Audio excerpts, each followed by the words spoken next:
ಓಂ ಶ್ರೀ ಗುರುಭ್ಯೋ ನಮಃ. ಹರಿ ಓಂ. ಶ್ರೀ ಪರಿಮಳ ಪ್ರತಿಷ್ಠಾನ ಚಾನಲ್ ವೀಕ್ಷಕರಿಗೆ ಸ್ವಾಗತ. ಎಂದಿನಂತೆ ಈ ಬಾರಿ ಜ್ಯೇಷ್ಠ ಮಾಸ ಮಹಾತ್ಮೆಯನ್ನು ಹೇಳೋದಕ್ಕೆ ನಮಗೆ ಅನುಗ್ರಹ ಮಾಡಿರ್ತಕ್ಕಂತಹ ವಿದ್ವಾಂಸರು ಲಕ್ಷ್ಮೇಶ್ವರ ಕೃಷ್ಣಾಚಾರ್ಯರು. ಇವರ ಬಗ್ಗೆ ಒಂದೆರಡು ಮಾತು ಹೇಳೋದಾದರೆ, ಶ್ರೀಯುತ ಲಕ್ಷ್ಮೇಶ್ವರ ಕೃಷ್ಣಾಚಾರ್ಯರು ಇಡೀ ತಮ್ಮ ಜೀವನವನ್ನು ರಾಯರ ಮಠಕ್ಕಾಗಿ ದೀಕ್ಷಾಬದ್ಧವಾಗಿ ಮೀಸಲಾಗಿ ಇಟ್ಟಿರ್ತಕ್ಕಂತಹ ಮಹಾ ದೀಕ್ಷಾಬದ್ಧ ವಿದ್ವಾಂಸರು, ಶ್ರೀಮಠದ ದೀಕ್ಷಾವಂತ ಶಿಷ್ಯರು. ತಮ್ಮ ಜೀವನ ಮಾತ್ರ ಅಲ್ಲ, ಅವರ ಇಬ್ಬರು ಮಕ್ಕಳನ್ನು ಕೂಡ ಶ್ರೀ ರಾಯರ ಮಠದ ಸೇವೆಗಾಗಿ ಮುಡುಪಾಗಿ ಇಟ್ಟಿರ್ತಕ್ಕಂಥ ಮಹಾನುಭಾವರು. ಅಷ್ಟೇ ಅಲ್ಲ, ಅವರ ಅಳೆಯಂದಿರನ್ನೂ ಕೂಡ ಶ್ರೀ ರಾಯರ ಮಠದ ಸೇವೆಗಾಗಿ ಯೋಜನೆ ಮಾಡಿರ್ತಕ್ಕಂಥ ಮಹಾ ವ್ಯಕ್ತಿಗಳು. ದೊಡ್ಡ ಮಗ ಬಂದು ಸಂಹಿತಾ ಅಧ್ಯಯನವನ್ನು ಮಾಡಿ ಶ್ರೀಗಳವರ ಹತ್ತಿರ ದ್ವಾರಪಾಲಕರಾಗಿದ್ದರೆ, ಇನ್ನು ಎರಡನೇ ಮಗ ಶ್ರೀ ಗುರುಸಾರ್ವಭೌಮ ಸಂಸ್ಕೃತ ವಿದ್ಯಾಪೀಠದಲ್ಲಿ ಸುಧಾಂತ ಅಧ್ಯಯನ ಮಾಡಿ ಈಗ ಅಧ್ಯಾಪಕರಾಗಿ ಸೇವೆ ಸಲ್ಲಿಸ್ತಾ ಇದ್ದಾರೆ.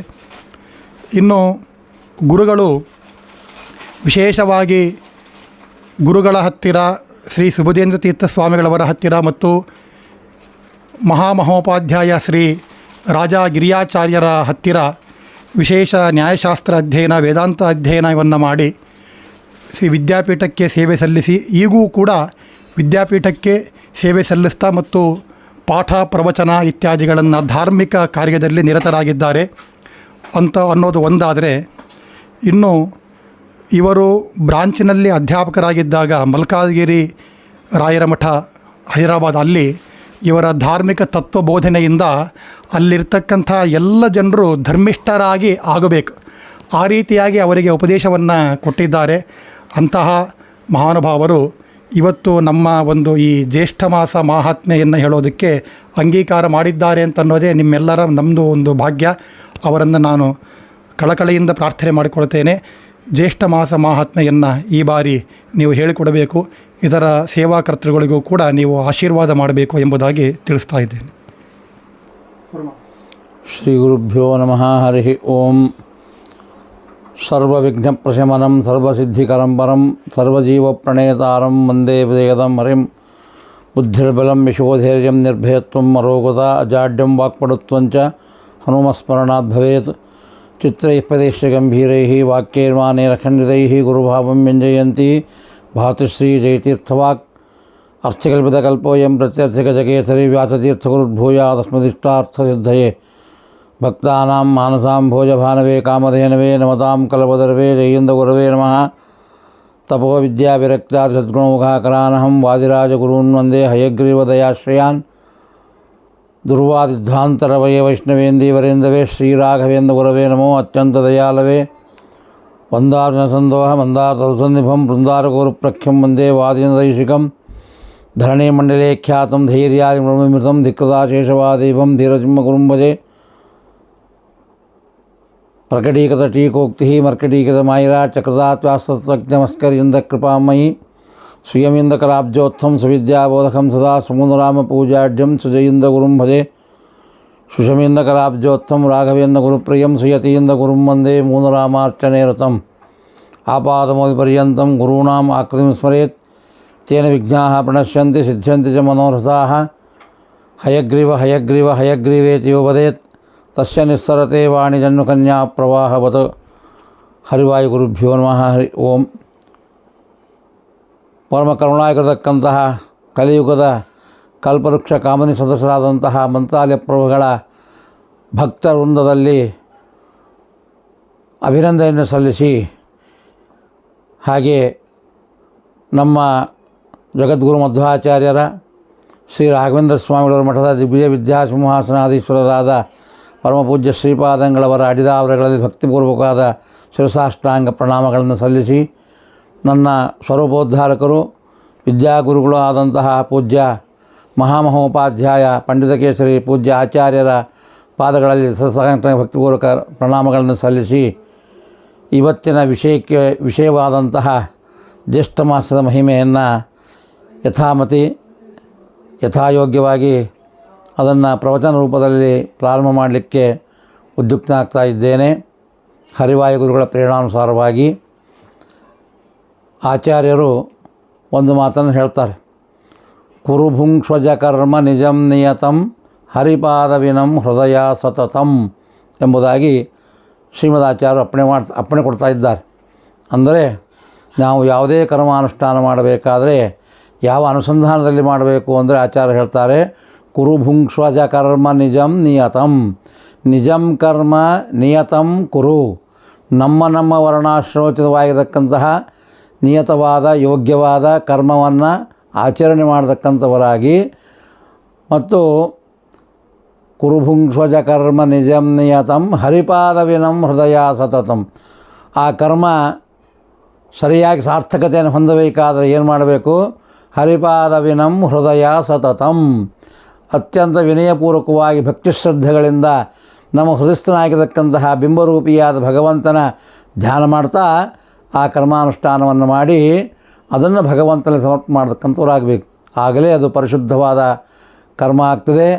ನಾವು ಯಾವ ಥರದ ಫಲಾಪೇಕ್ಷೆಗಳಿಲ್ಲದಲೇ ಕೇವಲ ಭಗವಂತನ ಪ್ರೀತಿಗೋಸ್ಕರವಾಗಿ ಆ ಕರ್ಮಾನುಷ್ಠಾನವನ್ನು ಮಾಡಿ ತದ್ವಾರ ಭಗವಂತನಲ್ಲಿ ನಾವು ವಿನಮ್ರದಿಂದ ಪ್ರಾರ್ಥನೆ ಮಾಡಿ ಆ ಕರ್ಮವನ್ನು ಸಮರ್ಪಣೆ ಮಾಡಿದರೆ ಅದು ಮಹತ್ತರವಾದ ಫಲವನ್ನು ಕೊಟ್ಟೇ ಕೊಡುತ್ತದೆ. ಇದರಲ್ಲಿ ಏನೂ ಸಂಶಯ ಇಲ್ಲ ಅನ್ನುವ ಹಿನ್ನೆಲೆಯಲ್ಲಿ ಈ ಪ್ರಕೃತದಲ್ಲಿ ಜ್ಯೇಷ್ಠ ಮಾಸದ ಕರ್ಮಾನುಷ್ಠಾನವನ್ನು ಹೇಗೆ ಅನುಷ್ಠಾನ ಮಾಡಬೇಕು ಅನ್ನುವ ವಿಷಯವನ್ನು ಇಲ್ಲಿ ನಿರೂಪಣೆ ಮಾಡ್ತಾ ಇದ್ದಾರೆ. ಜ್ಯೇಷ್ಠ ಮಾಸದ ಕರ್ಮಾನುಷ್ಠಾನವನ್ನು ಭವಿಷ್ಯೋತ್ತರ ಪುರಾಣಾಂತರ್ಗತವಾಗಿರತಕ್ಕಂತಹ ಈ ವಿಷಯ ಬರತಕ್ಕಂತಹದ್ದಾಗಿದೆ. ಅಲ್ಲಿ ಋಷಿಗಳಿಗೂ ಮತ್ತು ಸ್ಕಂದನಿಗೂ ಷಣ್ಮುಖ ರುದ್ರದೇವರ ಮಗನಾಗಿರತಕ್ಕಂತಹ ಹಿರಿಯ ಮಗನಾದ ಷಣ್ಮುಖ ಮತ್ತು ಋಷಿಗಳಿಗೆ ಇಬ್ಬರೂ ಸಂವಾದ ರೂಪವಾಗಿರತಕ್ಕಂತಹ ಕಥೆ. ನಮ್ಮ ಮಧ್ವಶಾಸ್ತ್ರ ಒಂದು ಮಾತನ್ನು ಹೇಳ್ತದೆ, ಯಾವುದೇ ಒಂದು ಏನು ಹೇಳಬೇಕಾದರೂ ಸಹಿತ ಒಬ್ಬರು ಕೇಳದೆ ಹೊರತು ಹೇಳಬಾರ್ದು ಅಂತ. ನ ಪೃಷ್ಟ ಕಶ್ಚಿದ ಬ್ರೂಯಾತ್ ಅಂತ. ಕೇಳದೆ ಹೊರತು ಯಾವುದನ್ನು ಯಾರೂ ಹೇಳಬಾರ್ದು ಅಂತ ಒಂದು ನಿಯಮ. ಈ ಹಿನ್ನೆಲೆಯಲ್ಲಿ ನಾವು ಯಾವುದೇ ಕರ್ಮದ ಒಂದು ಅನುಷ್ಠಾನದ ಒಂದು ಮಹತ್ವವನ್ನು ತಿಳ್ಕೊಳ್ಬೇಕಾದರೆ ಪ್ರಾಶ್ನಿಕರು ಇರಬೇಕು, ಪೃಚ್ಛಕರು ಇರಬೇಕು. ಅದಕ್ಕನುಗುಣವಾಗಿ ಭಕ್ತಿ ಶ್ರದ್ಧೆಗಳಿಂದ ಹೇಳತಕ್ಕಂತಹ ವ್ಯಕ್ತಿಯೂ ಕೂಡ ಅಷ್ಟೇ ಶ್ರದ್ಧಾದಿಂದ ನಿಷ್ಕಲ್ಮಶ ಹೃದಯವುಳ್ಳವರಾಗಿ ಸಂಪೂರ್ಣವಾದ ಮನಸ್ಸುಳ್ಳವರಾಗಿ ತುಂಬಿದ ಹೃದಯದಿಂದ ಅದನ್ನು ಉಪದೇಶ ಮಾಡತಕ್ಕಂಥವರಾಗಬೇಕು. ಆವಾಗಲೇ ಪೃಚ್ಛಕರಿಗೂ ಹೇಳುವವರಿಗೂ ಶ್ರೇಯಸ್ಸು ಉಂಟಾಗತಕ್ಕಂಥದ್ದಾಗ್ತದೆ. ಆ ಹಿನ್ನೆಲೆಯಲ್ಲಿ ಋಷಿಗಳು ಸ್ಕಂದನನ್ನು ಪ್ರಾರ್ಥನೆ ಮಾಡಿದಾಗ ಅವರು ಹೇಳ್ತಾರೆ, ನೀನು ಸಕಲ ಸಂಪತ್ತುಗಳಿಗೂ ಕೂಡ ಉಪಕಾರವನ್ನು ಮಾಡತಕ್ಕಂತಹ ಜ್ಯೇಷ್ಠ ಮಾಸದ ಮಹಾತ್ಮ್ಯವನ್ನು ನಮಗೆ ಯಥಾಮತಿಯಾಗಿ ತಿಳಿಸ್ಕೊಡ್ತಕ್ಕಂಥವನಾಗು. ಅದರಿಂದ ಏನಾಗ್ತದೆ? ಶೃಣ್ಮತಾಂ ಪಾಪನಾಶನಂ. ಜ್ಯೇಷ್ಠದ ಮಹಾತ್ಮೆಯನ್ನು ಶ್ರವಣ ಮಾಡೋದ್ರಿಂದ ಮಹತ್ತರವಾದ ಪಾಪಗಳೆಲ್ಲ ಪರಿಹಾರವಾದಕ್ಕಂತಹದ್ದಾಗ್ತದೆ. ಸಕಲ ಪಾಪ ಪರಿಹಾರಕವಾಗಿರತಕ್ಕಂತಹ ಜ್ಯೇಷ್ಠ ಮಾಸದ ಮಹತ್ವವನ್ನು ನೀನು ಹೇಳಬೇಕು ಅಂತ ಕೇಳಿದಾಗ ಅದಕ್ಕೆ ಸ್ಕಂದ ಹೇಳ್ತಾ ಇದ್ದಾರೆ, ಒಳ್ಳೆಯ ಪ್ರಶ್ನೆ ಮಾಡತಕ್ಕಂಥವನಾಗಿದ್ದಿ, ಲೋಕೋಪಕಾರವಾಗಿರತಕ್ಕಂಥದ್ದು. ನಾವು ಯಾವುದೇ ಪ್ರಶ್ನೆ ಮಾಡಬೇಕಾದರೂ 4 ಜನಕ್ಕೆ ಉಪಕಾರ ಆಗುವ ರೀತಿಯಲ್ಲಿ ಪ್ರಶ್ನೆ ಮಾಡತಕ್ಕಂಥವ್ರಾಗಬೇಕು. ಆವಾಗಲೇ ಆ ಪ್ರಶ್ನೆಗೆ ಒಂದು ಮಹತ್ವದ ಫಲ ಸಿಗತಕ್ಕಂಥದ್ದಾಗ್ತದೆ. ಅದಕ್ಕೆ ಹೇಳ್ತಾರೆ, ಸಮಸ್ತ ಪಾಪಗಳನ್ನು ಪರಿಹಾರ ಮಾಡತಕ್ಕಂತಹ ಲೋಕೋಪಕಾರವಾಗಿರತಕ್ಕಂತಹ ಈ ಯಾವ ಮಹಾತ್ಮ್ಯಂ ಶಕ್ರಮಾಸಸ್ಯ ಯಥಾ ತಥಾ ಯಥಾಯೋಗ್ಯವಾಗಿ ಅದನ್ನು ನಾನು ಹೇಳ್ತೇನೆ, ಕೇಳ್ರಿ ಎಂಬುದಾಗಿ ಹೇಳ್ತಾ ಇದ್ದಾರೆ. ಅದಕ್ಕೆ ಮೊದಲು ಸ್ನಾನವನ್ನು ಮಾಡತಕ್ಕಂಥವರಾಗಬೇಕು. ಶೌಚಾಚಾರ ಸಮನ್ವಿತ. ಶೌಚ ಆಚಾರಗಳಿಂದ ಪ್ರಾತಃ ಕಾಲದಲ್ಲಿ ಎದ್ದಂಥವರಾಗಿ ನಾವು ಮೃತ್ತಿಕಾ ಶೌಚಾದಿಗಳೆಲ್ಲ ಮಾಡಿ ದಂತಧಾವನ ಮೃತ್ತಿಕಾ ಶೌಚನ ಅವನ್ನೆಲ್ಲ ಮಾಡಿಕೊಂಡಂಥವರಾಗಿ ಶುಭ್ರವಾದ ವಸ್ತ್ರಗಳನ್ನು ತಗೊಂಡು 2 ವಸ್ತ್ರಗಳನ್ನು ತಗೊಂಡು ಕೈಯಲ್ಲಿ ತಂಬಿಗೆಯನ್ನು ಹಿಡ್ಕೊಂಡು ತಾಲಿಗೆಯನ್ನು ಹಿಡ್ಕೊಂಡು ನಾವು ಸ್ನಾನಕ್ಕೆ ಹೊರತಕ್ಕಂಥವರಾಗಬೇಕು. ಹಾಗೆ ಶೌಚಾಚಾರದಿಂದ ಕೂಡಿದವರಾಗಿ ನಾನು ಸ್ನಾನ ಮಾಡತಕ್ಕಂಥವರಾಗಬೇಕು ಜ್ಯೇಷ್ಠ ಮಾಸದಲ್ಲಿ. ಅಷ್ಟೇ ಅಲ್ಲ, ಪ್ರಾತಃಸ್ನಾನ ತದಾ ಕಾರ್ಯಂ ಶೌಚಾಚಾರ ಸಮನ್ವಿತಃ. ದಶಾಶ್ವಮೇಧಿಕೆ ತೀರ್ಥೆ ಗಂಗಾ ಲೋಕಾನ್ ವಿಮುರ್ಜತೆ. ಸ್ನಾನಂ ಜ್ಯೇಷ್ಠೇ ಕರ್ತವ್ಯಂ ಸರ್ವಪಾಪ ಪ್ರಶಾಂತಯೇ. ಅದಕ್ಕೋಸ್ಕರವಾಗಿ ಜ್ಯೇಷ್ಠ ಮಾಸದಲ್ಲಿ ನಾವು ಸ್ನಾನವನ್ನು ಸಕಲ ಪಾಪಗಳ ಪರಿಹಾರಕ್ಕೋಸ್ಕರವಾಗಿ ಸ್ನಾನ ಮಾಡತಕ್ಕಂಥವರಾಗಬೇಕು. ಅದರಿಂದ ಏನಾಗ್ತದೆ ಅಂದರೆ, ಎಲ್ಲಿ ಸ್ನಾನ ಮಾಡಬೇಕು ಅಂದರೆ ಹೇಳ್ತಾರೆ, ಗಂಗಾ ನದಿಯಲ್ಲಿ ಸ್ನಾನ ಮಾಡತಕ್ಕಂಥವರಾಗಬೇಕು. ದಶಾಶ್ವಮೇಧಿಕೆ ತೀರ್ಥೆ ಗಂಗಾ ಲೋಕಾನ್ ವಿಮುರ್ಜತೆ. ಸಮಸ್ತ ಲೋಕಗಳನ್ನು ಯಾವ ಗಂಗಾ ಪವಿತ್ರ ಮಾಡತಕ್ಕಂಥವಳಾಗ್ತಾಳೋ ಅಂತಹ ದಶಾಶ್ವಮೇಧದಿಂದ ಕೂಡಿರತಕ್ಕಂತಹ ಗಂಗಾ ನದಿಯಲ್ಲಿ ಸ್ನಾನ ಮಾಡತಕ್ಕಂಥವರಾಗಬೇಕು. ಅದರಿಂದ ಏನಾಗ್ತದೆ ಫಲ ಅಂತ ಹೇಳ್ತಾರೆ, ದೃಷ್ಟ ದಶಾಶ್ವಮೇಧಕಂ ಪುನರ್ಜನ್ಮ ನ ವಿದ್ಯತೆ. ಆ ಗಂಗಾ ಸ್ನಾನವನ್ನು ಮಾಡುವುದನ್ನು ಗಂಗಾ ದರ್ಶನ ಮಾಡೋಣ ಮಾತ್ರದಿಂದಲೇ ನಮ್ಮ ಪುನರ್ಜನ್ಮ ಎಂಬತಕ್ಕಂಥದ್ದೇ ಇಲ್ಲ. ಅಂತಹ ಪವಿತ್ರವಾಗಿರತಕ್ಕಂತಹದ್ದು ಗಂಗಾ ನದಿ. ಇಂತಹ ಗಂಗಾ ನದಿಯ ಸ್ನಾನವನ್ನು ವಿಶೇಷವಾಗಿ ಜ್ಯೇಷ್ಠ ಮಾಸದಲ್ಲಿ ಆಚರಣೆ ಮಾಡಬೇಕು ಅಂತ ಹೇಳ್ತಾ ಇದ್ದಾರೆ. ಅಷ್ಟೇ ಅಲ್ಲ, ನಮ್ಮ ಯೋಗ್ಯತಾನುಸಾರವಾಗಿ ಅನೇಕವಾಗಿರತಕ್ಕಂತಹ ದಾನಗಳನ್ನು ಮಾಡತಕ್ಕಂಥವರಾಗಬೇಕು. ದಧ್ಯನ್ನಾಗಲಿ, ಎಳ್ಳಾಗಲಿ, ಆಮೇಲೆ ಪಾದಕೆಗಳಾಗಲಿ, ಛತ್ರ ಆಗಲಿ, ಅಥವಾ ನೀರು ಕೊನೆಗೆ ನಮ್ಮ ಯೋಗ್ಯತಾನುಸಾರವಾಗಿ ಯಥಾಯೋಗ್ಯವಾಗಿ ಸಿಕ್ಕಂತಹ ಬ್ರಾಹ್ಮಣರಿಗೆ ಶ್ರೇಷ್ಠವಾಗಿರತಕ್ಕಂತಹ ಬ್ರಾಹ್ಮಣರು ಸಿಕ್ಕರೆ ಇನ್ನೂ ಉತ್ತಮ. ಆ ಪಾತ್ರ ವಿಚಾರ ಮಾಡಿಕೊಂಡು ನಾವು ಆ ತಕ್ಕಾಲದಲ್ಲಿ ಸಿಗತಕ್ಕಂತಹ ಬ್ರಾಹ್ಮಣನಿಗಾದರೂ, ಕನಿಷ್ಠ ಒಬ್ಬ ಬ್ರಾಹ್ಮಣನಿಗಾದರೂ ಕೂಡ 1 ತಿಂಗಳ ಪರ್ಯಂತರವಾಗಿ ಆ ನೀರನ್ನು ದಾನ ಮಾಡೋದು, ಆಮೂಲ ದಕ್ಷಿಣ ಸಹಿತವಾಗಿ ನೀರನ್ನು ಭಕ್ತಿ ಶ್ರದ್ಧೆಯಿಂದ ಮಾಡೋದ್ರಿಂದ ಸಕಲ ಪಾಪಗಳು ಪರಿಹಾರವಾಗತಕ್ಕಂತಹದ್ದಾಗ್ತದೆ. ಜಲಜಾನಂತ ಯೋ ಮೋಹಾತ್ ನ ಕುರ್ವಂತಿ ಶುಚೋಪರಃ ತೇ ಭುಕ್ತ್ವಾ ನಿರಯಾನ್ ಘೋರಾನ್ ಭವಂತಿ ಭುವಿಚಾತಕಾಹ. ಅದಕ್ಕೋಸ್ಕರ ಜಲದಾನಾತ್ ಪರಂ ದಾನಂ ನ ಭೂತಂ ನ ಭವಿಷ್ಯತಿ. ಜಲದಾನಕ್ಕಿಂತಲೂ ಉತ್ತಮವಾಗಿರತಕ್ಕಂತಹ ದಾನ ಮತ್ತೊಂದಿಲ್ಲ. ಅಂತಹ ಜಲದಾನವನ್ನು 1 ತಿಂಗಳ ಕಾಲ ಬಿಡದಲೇ ನಾವು ಮಾಡತಕ್ಕಂಥವರಾಗಬೇಕು. ಅದರಿಂದ ಮಹತ್ತರವಾದಂತಹ ಫಲ ಸಿಗತಕ್ಕಂತಹದ್ದಾಗ್ತದೆ. ಯಾರು ಜಲದಾನ ಮಾಡೋದಿಲ್ಲ, ವ್ಯರ್ಥವಾಗಿ ಜ್ಯೇಷ್ಠ ಮಾಸವನ್ನು ಕಾಲವನ್ನು ಕಳೆಯತಕ್ಕಂಥವರಾಗ್ತಾರೆ, ಅವರ ಮುಂದೆ ಸಕಲ ದುಃಖಗಳನ್ನು ಅನುಭವಿಸಿ ಕೊನೆಗೆ ಚಾತಕ ಪಕ್ಷಿಗಳಾಗಿ ಹುಟ್ಟತಕ್ಕಂಥವರಾಗ್ತಾರೆ. ಆದ್ದರಿಂದ ಈ ಜ್ಯೇಷ್ಠ ಮಾಸದಲ್ಲಿ ನಾವು ಭಕ್ತಿ ಶ್ರದ್ಧೆಯಿಂದ ಕೂಡಿದವರಾಗಿ ನಮ್ಮ ಯೋಗ್ಯತಾನುಸಾರವಾಗಿ ಎಳ್ಳು ಆಗಬಹುದು, ಪಾದಕ ಆಗಬಹುದು, ಛತ್ರಿ ಆಗಬಹುದು, ನೀರಾಗಬಹುದು, ದಧ್ಯನ್ನಾಗಬಹುದು, ಹೀಗೆ ನಾನಾ ರೀತಿಯಾದಕ್ಕಂತಹ ದಾನಗಳನ್ನು ಮಾಡೋದ್ರಿಂದ ಅಕ್ಷಯವಾದ ಫಲ ಸಿಗತಕ್ಕಂಥದ್ದಾಗ್ತದೆ. ಅಷ್ಟೇ ಅಲ್ಲ, ಈ ಜ್ಯೇಷ್ಠ ಮಾಸದ ವೈಶಿಷ್ಟ್ಯ ಎಂಥದ್ದು ಅಂತಂದರೆ, ಇದರಲ್ಲಿ ಪ್ರಧಾನವಾಗಿ ಬರತಕ್ಕಂತಹದ್ದು 3 ವಸ್ತುಗಳು ಜ್ಯೇಷ್ಠ ಮಾಸದಲ್ಲಿ ಅವಶ್ಯವಾಗಿ ಬರತಕ್ಕಂಥದ್ದು. ಅದು ಯಾವುದು ಅಂದರೆ, ಒಂದು ರಂಭಾವ್ರತ ಅಂತ ಒಂದು, ಆಮೇಲೆ ದಶಹರ ವ್ರತ ಅಂತ ಹೇಳಿ ಆ ದಶಹರ ವ್ರತದ ಮಹತ್ವವನ್ನು ಹೇಳ್ತಾರೆ. ಅನಂತರದಲ್ಲಿ ನಾವು ಎಲ್ಲರಿಗೂ ಪ್ರಸಿದ್ಧವಾಗಿರತಕ್ಕಂತಹ, ತಿಳ್ಕೊಂಡದ್ದು ಎಲ್ಲರಿಗೂ ಅವಗಾಹನೆಗೆ ಯೋಗ್ಯವಾಗಿರತಕ್ಕಂತಹದ್ದು, ಪ್ರತಿ ವರ್ಷ ಆಚರಣೆ ಮಾಡತಕ್ಕಂತಹದ್ದು, ಸುಮಂಗಲೆಯರು ಕೂಡ ಭಕ್ತಿ ಶ್ರದ್ಧೆಯಿಂದ ಆಚರಣೆ ಮಾಡತಕ್ಕಂತಹ ವಟಸಾವಿತ್ರಿ ವ್ರತ. ಈ 3 ಪ್ರಧಾನವಾಗಿ ಈ ಯಾವ ಜ್ಯೇಷ್ಠ ಮಾಸದಲ್ಲಿ ಬರತಕ್ಕಂತಹದ್ದಾಗಿದೆ. ಅಂತಹದ್ದರಲ್ಲಿ ರಂಭಾವ್ರತದ ಮಹತ್ವವನ್ನು ನಾವು ಪಂಚಾಂಗದಲ್ಲಿ ನೋಡ್ತೇವೆ. ನಮ್ಮ ಶ್ರೀಮಠದ ಪಂಚಾಂಗದಲ್ಲಿ ಜ್ಯೇಷ್ಠ ಮಾಸದ ಶುಕ್ಲಪಕ್ಷದ ದ್ವಿತೀಯದಿಂದ ಪ್ರಾರಂಭ ಮಾಡಿಕೊಂಡು ಪೌರ್ಣಿಮಾಂತವಾಗಿ ರಂಭಾವ್ರತ ಅನುಷ್ಠಾನ ಮಾಡಬೇಕು ಅಂತ ಪಂಚಾಂಗದಲ್ಲಿ ಅದನ್ನು ಹಾಕಿರ್ತಾರೆ. ಆ ರಂಭಾವ್ರತ ಮಹತ್ವ ಏನು, ಅದನ್ನು ಯಾಕೆ ಆಚರಣೆ ಮಾಡಬೇಕು, ಎಲ್ಲಿ ಆಚರಣೆ ಮಾಡಬೇಕು, ಹೇಗೆ ಆಚರಣೆ ಮಾಡಬೇಕು ಅಂತ ವಿಚಾರ ಮಾಡಿ ನೋಡಿದಾಗ ಅಲ್ಲಿ ಸ್ಕಂದ ಹೇಳ್ತಕ್ಕಂಥವನಾಗ್ತಾನೆ. ಹಿಂದೆ ಜ್ಯೇಷ್ಠ ಮಾಸೆ ವಿಶೇಷೇಣ ಸ್ತ್ರೀಭಿ ಸೌಭಾಗ್ಯಕಾಂಕ್ಷಭಿ. ಆಗ ಋಷಿಗಳು ಕೇಳ್ತಾರೆ, ಜ್ಯೇಷ್ಠ ಮಾಸದಲ್ಲಿ ಸುಮಂಗಲ ಸ್ತ್ರೀಯರುಗಳು ತಮ್ಮ ಸೌಭಾಗ್ಯವ ಎಲ್ಲ ಸ್ತ್ರೀಯರ ಅಪೇಕ್ಷೆ ಏನಿರ್ತದೆ, ನಾವು ಸೌಭಾಗ್ಯವಂತರಾಗಿರಬೇಕು, ಸುಮಂಗಲಿಯರಾಗಿರತಕ್ಕಂಥವರಾಗಬೇಕು ಅನ್ನೋದೇ ಪ್ರಧಾನವಾದ ಅವರ ಅಪೇಕ್ಷೆ. ಅಂಥದ್ದನ್ನು ಯಾವ ವ್ರತ ಆಚರಣೆ ಮಾಡಿದರೆ ಸಿಗತಕ್ಕಂಥದ್ದಾಗ್ತದೆ, ಅದನ್ನು ಹೇಳಬೇಕು ಅಂತ ಋಷಿಗಳು ಪ್ರಾರ್ಥನೆ ಮಾಡಿಕೊಂಡಾಗ ಅದಕ್ಕೆ ಸ್ಕಂದ ಹೇಳ್ತಾನೆ, ಹಿಂದೆ ರುದ್ರದೇವರು ಕೈಲಾಸ ಪರ್ವತದಲ್ಲಿ ಆಸೀನರಾದಂಥ ಸಂದರ್ಭದಲ್ಲಿ ಪಾರ್ವತಿ ದೇವಿ ಇದನ್ನೇ ಪ್ರಶ್ನೆ ಮಾಡತಕ್ಕಂಥವರಾಗಿದ್ದಾರೆ. ಆ ಪ್ರಶ್ನೆ ಮಾಡತಕ್ಕಂಥ ರುದ್ರದೇವರು ಆ ಪ್ರಶ್ನೆಗೆ ಅನುಗುಣವಾಗಿ ಏನು ಉತ್ತರವನ್ನು ಕೊಟ್ಟಿದ್ದಾರೆ ಅದನ್ನೇ ನಿಮಗೆ ಹೇಳ್ತೀನಿ ಕೇಳ್ರಿ ಎಂಬುದಾಗಿ ಅವರು ಹೇಳ್ತಾ ಇದ್ದಾರೆ. ಹಿಂದೆ ರುದ್ರದೇವರು ಕೈಲಾಸ ಪರ್ವತದಲ್ಲಿ ಕೂತಂಥ ಸಂದರ್ಭದಲ್ಲಿ, ಏಕಾಂತದಲ್ಲಿ ಕೂತಂಥ ಸಂದರ್ಭದಲ್ಲಿ ಪಾರ್ವತಿ ದೇವಿ ಪ್ರಶ್ನೆ ಮಾಡತಕ್ಕಂಥವರಾಗ್ತಾರೆ. ಏತದ್ ಅಕ್ಷಯತಾಮೇತಿ ಏನೋಪಾಯನ ಶಂಕರ ಅಜರಾಮೃತಾಂಚೈವ ತಯಾ ಸಹ ಕೃಪಾನಿಧೆ. ಸ್ವಾಮಿ, ನಿಮ್ಮಿಂದ ಕೂಡಿಕೊಂಡು ನಾವು ಅಜರಾಮರರಾಗಿರತಕ್ಕಂತಹ ಉಪಾಯವೇನಿದೆ ಅದನ್ನು ನಮಗೋಸ್ಕರವಾಗಿ ಹೇಳ್ತಕ್ಕಂಥವರಾಗಿರಿ ಎಂಬುದಾಗಿ ಕೇಳ್ತಾ ಇದ್ದಾರೆ. ಪ್ರಾಣಾಂ ಸ್ತುಜತ್ವಂ ನಿರ್ಲಜ್ಜ ಅಜಾಲ ಗಸಮಾಂಸತಃ ಸಾವಿತ್ರ್ಯಾ ವಚನಂ ಶ್ರುತ್ವ ಬ್ರಹ್ಮ ಜಜ್ಜಾಲ ಕೋಪತಃ. ಆಗ ಪಾರ್ವತಿ ದೇವಿ ರುದ್ರದೇವರನ್ನು ಪ್ರಾರ್ಥನೆ ಮಾಡಿಕೊಂಡಾಗ ಪಾರ್ವತಿ ಅಂತಾಳೆ, ಸಾವಿತ್ರಿ ರೂಪಗರ್ವಿಷ್ಠ ಭರ್ತುರ್ ಆಗಾರ ಮತ್ಯಜತ್ ಗಾಯತ್ರ್ಯಾ ಶಾಪಿತಾ ಸರ್ವೇ ತ್ವಯಾ ಸಾ ನ ನಿವಾರಿತಾ. ಆಗ ವೃಕ್ತತ್ವಮಾಪ್ನೋತಿ ಬೀಜೇನ ರಹಿತಂ ಭುವಿ ದೇವೈಶ್ಚ ಪ್ರಾರ್ಥಿತೋ ಬ್ರಹ್ಮ ಉಚ್ಚಾಪಂ ಪ್ರದದೌತದ. ಆಗ ರುದ್ರದೇವರು ಹೇಳ್ತಾರೆ, ಪಾರ್ವತೀದೇವಿ ಅಂತಾಳೆ, ಐಶ್ವರ್ಯಂ ಸುಖ ಸೌಭಾಗ್ಯಂ ನಾಸ್ತಿ ಮತ್ಸದೃಶಂ ಕ್ವಚಿತ್ ಏತದಕ್ಷಯತಾಮೀತಿ ಏನೋಪಾಯನ ಶಂಕರ. ಇದೆಲ್ಲ ಐಶ್ವರ್ಯ ಸೌಭಾಗ್ಯ ನನಗೆ ಸಮಾನವಾಗಿರ್ತಕ್ಕಂತಹದ್ದು ಇನ್ನೊಂದಿಲ್ಲ, ಅದೆಲ್ಲ ಅಕ್ಷಯವಾಗತಕ್ಕಂತಹದ್ದಾಗಬೇಕು. ಅಂತಹ ಉಪಾಯವನ್ನು ನನಗೆ ಹೇಳಬೇಕು ಅಂತ ಪ್ರಾರ್ಥನೆ ಮಾಡಿಕೊಂಡಾಗ ತದ್ವದಸ್ವ ಕೃಪಾ ಸಿಂಧು ಯದಮೇ ಸ್ಯಾದ್ ಅನುಗ್ರಹ. ಆದ್ದರಿಂದ ನನ್ನ ಎಲ್ಲಿ ಅನುಗ್ರಹ ಇದ್ದಾದ ಪಕ್ಷದಲ್ಲಿ ನೀವು ಅದನ್ನು ಎಷ್ಟು ಏಕಾಂಗವಾಗಿದ್ದರೂ ಸಹಿತ ಅದನ್ನು ಹೇಳಬೇಕು ಎಂದು ಕೇಳಿದಾಗ ರುದ್ರದೇವರು ಹೇಳ್ತಾ ಇದ್ದಾರೆ, ಎಲ್ಲ ದೃಶ್ಯಜಾತಾನಾಂ ನಾಶಮಸ್ತಿ ವರಾನನೆ ತಥಾಪಿ ಕಥಯಿಷ್ಯಾಮಿ ತವ ಭಕ್ತಿ ವಶೀಕೃತಃ. ನೀನು ನನ್ನಲ್ಲಿ ಮಾಡತಕ್ಕಂತಹ ಏನು ಭಕ್ತಿಶಿವಾದ ಭಕ್ತಿಯನ್ನು ಮಾಡಿದ್ದಿ, ಆ ಭಕ್ತಿಗೆ ಪರವಶನಾಗಿ ಹೇಳ್ತಾ ಇದ್ದೇನೆ ಕೇಳು. ಎಲ್ಲ ಪ್ರಾಣಿಗಳಿಗೂ ಜನ್ಮ ಅಂತ ಅಂದಮೇಲೆ ಮರಣ ಎಂಬತಕ್ಕಂತಹದ್ದು ಇದ್ದೇ ಇರತಕ್ಕಂತಹದ್ದಾಗಿರ್ತದೆ.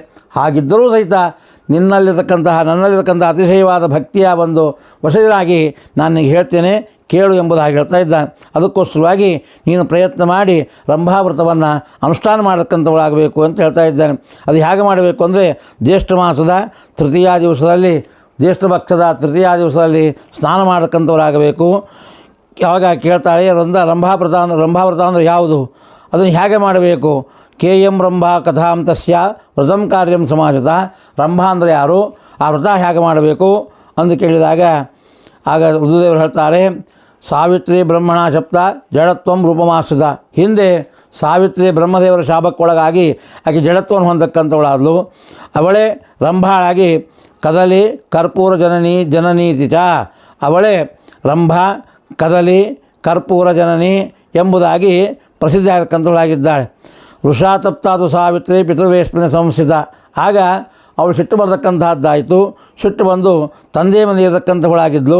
ತಂದೆ ಮನೆಯಲ್ಲಿ ಇರತಕ್ಕಂಥ ಸಂದರ್ಭದಲ್ಲಿ ತಂದೆ ಉಪದೇಶ ಮಾಡಿದ ಪ್ರಕಾರವಾಗಿ ಜ್ಯೇಷ್ಠ ಮಾಸದಲ್ಲಿ ಸ್ನಾನಾರ್ಚನಾದಿಗಳನ್ನು ಮಾಡಿ 5 ವರ್ಷಗಳ ಕಾಲವಾಗಿ ಬ್ರಹ್ಮದೇವರ ಪ್ರೀತಿಗೋಸ್ಕರವಾಗಿ ಈ ವ್ರತವನ್ನು ಅನುಷ್ಠಾನ ಮಾಡತಕ್ಕಂಥವಳಾದರು. ಆಗ ಅವರ ಮುಂದೆ ಜ್ಯೇಷ್ಠೆ ಮಾತೃತಿಥೌ ಶುಭೆ ವರಾನ್ ದದೌದು ಬಹುತರಾನ್ ಶೃಣುಷ್ವ ಭುವಿ ದುರ್ಲಭಾನ್. ಆಗ ಬ್ರಹ್ಮದೇವರು ಆಕೆ ಮುಂದೆ ಆಕೆ ಅನುಷ್ಠಾನ ಮಾಡಿದಂಥ ವ್ರತವನ್ನು ಅನುಷ್ಠಾನ ಮಾಡಿದ್ದನ್ನು ನೋಡಿ ಸಂತುಷ್ಟರಾಗಿ ಆಕೆ ಮುಂದೆ ಪ್ರತ್ಯಕ್ಷರಾಗಿದ್ದಾರೆ. ಆಗ ಆಕೆ ಈ ಭೂಮಿಯಲ್ಲಿ ದುರ್ಲಭವಾಗಿರತಕ್ಕಂಥ ವರಗಳನ್ನು ಕೂಡ ಕೊಡತಕ್ಕಂಥವರಾಗಿದ್ದಾರೆ. ಅದು ಹೇಗಂದರೆ ಹೇಳ್ತಾರೆ, ರಂಭಾಭವತ್ವಂಶೇನ ಲೋಕಾನುಗ್ರಹ ಹೇತುವೆ ಯೇ ಅರ್ಚಯಂತಿ ಶುಚಿಮಾಸಿ ಪರಮಾಂ ತ್ವಾಂ ಶುಚಿಸ್ಮಿತೆ. ಆಗ ಆ ರಂಭಾದೇವಿ ಹೇಳ್ತಾ ಇದ್ದಾರೆ, ಹೇ ರಂಭೆ, ನೀನು ತ್ವಂ ಅಂಶೇನ ಲೋಕಾನುಗ್ರಹ ಹೇತುವೆ, ಲೋಕಾನುಗ್ರಹ ಮಾಡೋದಕ್ಕೋಸ್ಕರವಾಗಿ ನೀನು ರಂಭಾವಳಾಗಿ ಒಂದು ಅಂಶದಿಂದ ರಂಭಳಾಗಿ ಅವತಾರ ಮಾಡತಕ್ಕಂಥವಳಾಗು.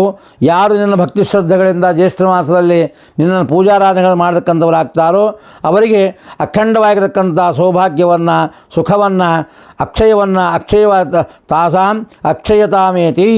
ಯಾರು ನಿನ್ನ ಭಕ್ತಿ ಶ್ರದ್ಧೆಗಳಿಂದ ರಂಭಾವ್ರತವನ್ನು ಅನುಷ್ಠಾನ ಮಾಡತಕ್ಕಂಥ ನಿನ್ನ ಪೂಜೆ ಮಾಡತಕ್ಕಂಥವರಾಗ್ತಾರೋ ಅವರೆಲ್ಲ ಅಖಂಡ ಸೌಭಾಗ್ಯವನ್ನು ಹೊಂದಕ್ಕಂಥವರಾಗ್ತಾರೆ, ಸುಖವನ್ನು ಆಗ್ತಾರೆ. ಆಗ ವರವನ್ನು ಕೊಟ್ಟು ಸಾವಿತ್ರಿಯಿಂದ ಕೂಡಿಕೊಂಡು ಬ್ರಹ್ಮದೇವರು ಬ್ರಹ್ಮಲೋಕಕ್ಕೆ ಹೋದಕ್ಕಂಥವರಾಗಿದ್ದಾರೆ. ಇದನ್ನೇ ನಾನು ಹೇಳ್ತಕ್ಕಂಥವನಾಗಿದ್ದೇನೆ. ಇಂತಹ ವ್ರತವನ್ನು ಅದನ್ನು ಹೇಗೆ ಮಾಡಬೇಕು, ಅದರ ಅನುಷ್ಠಾನ ಹೇಗೆ ಮಾಡಬೇಕು, ಅದರ ಪ್ರಕಾರ ಏನು ಅದನ್ನು ಹೇಳ್ತೇನೆ ಕೇಳು ಅಂತ ಹೇಳ್ತಾರೆ.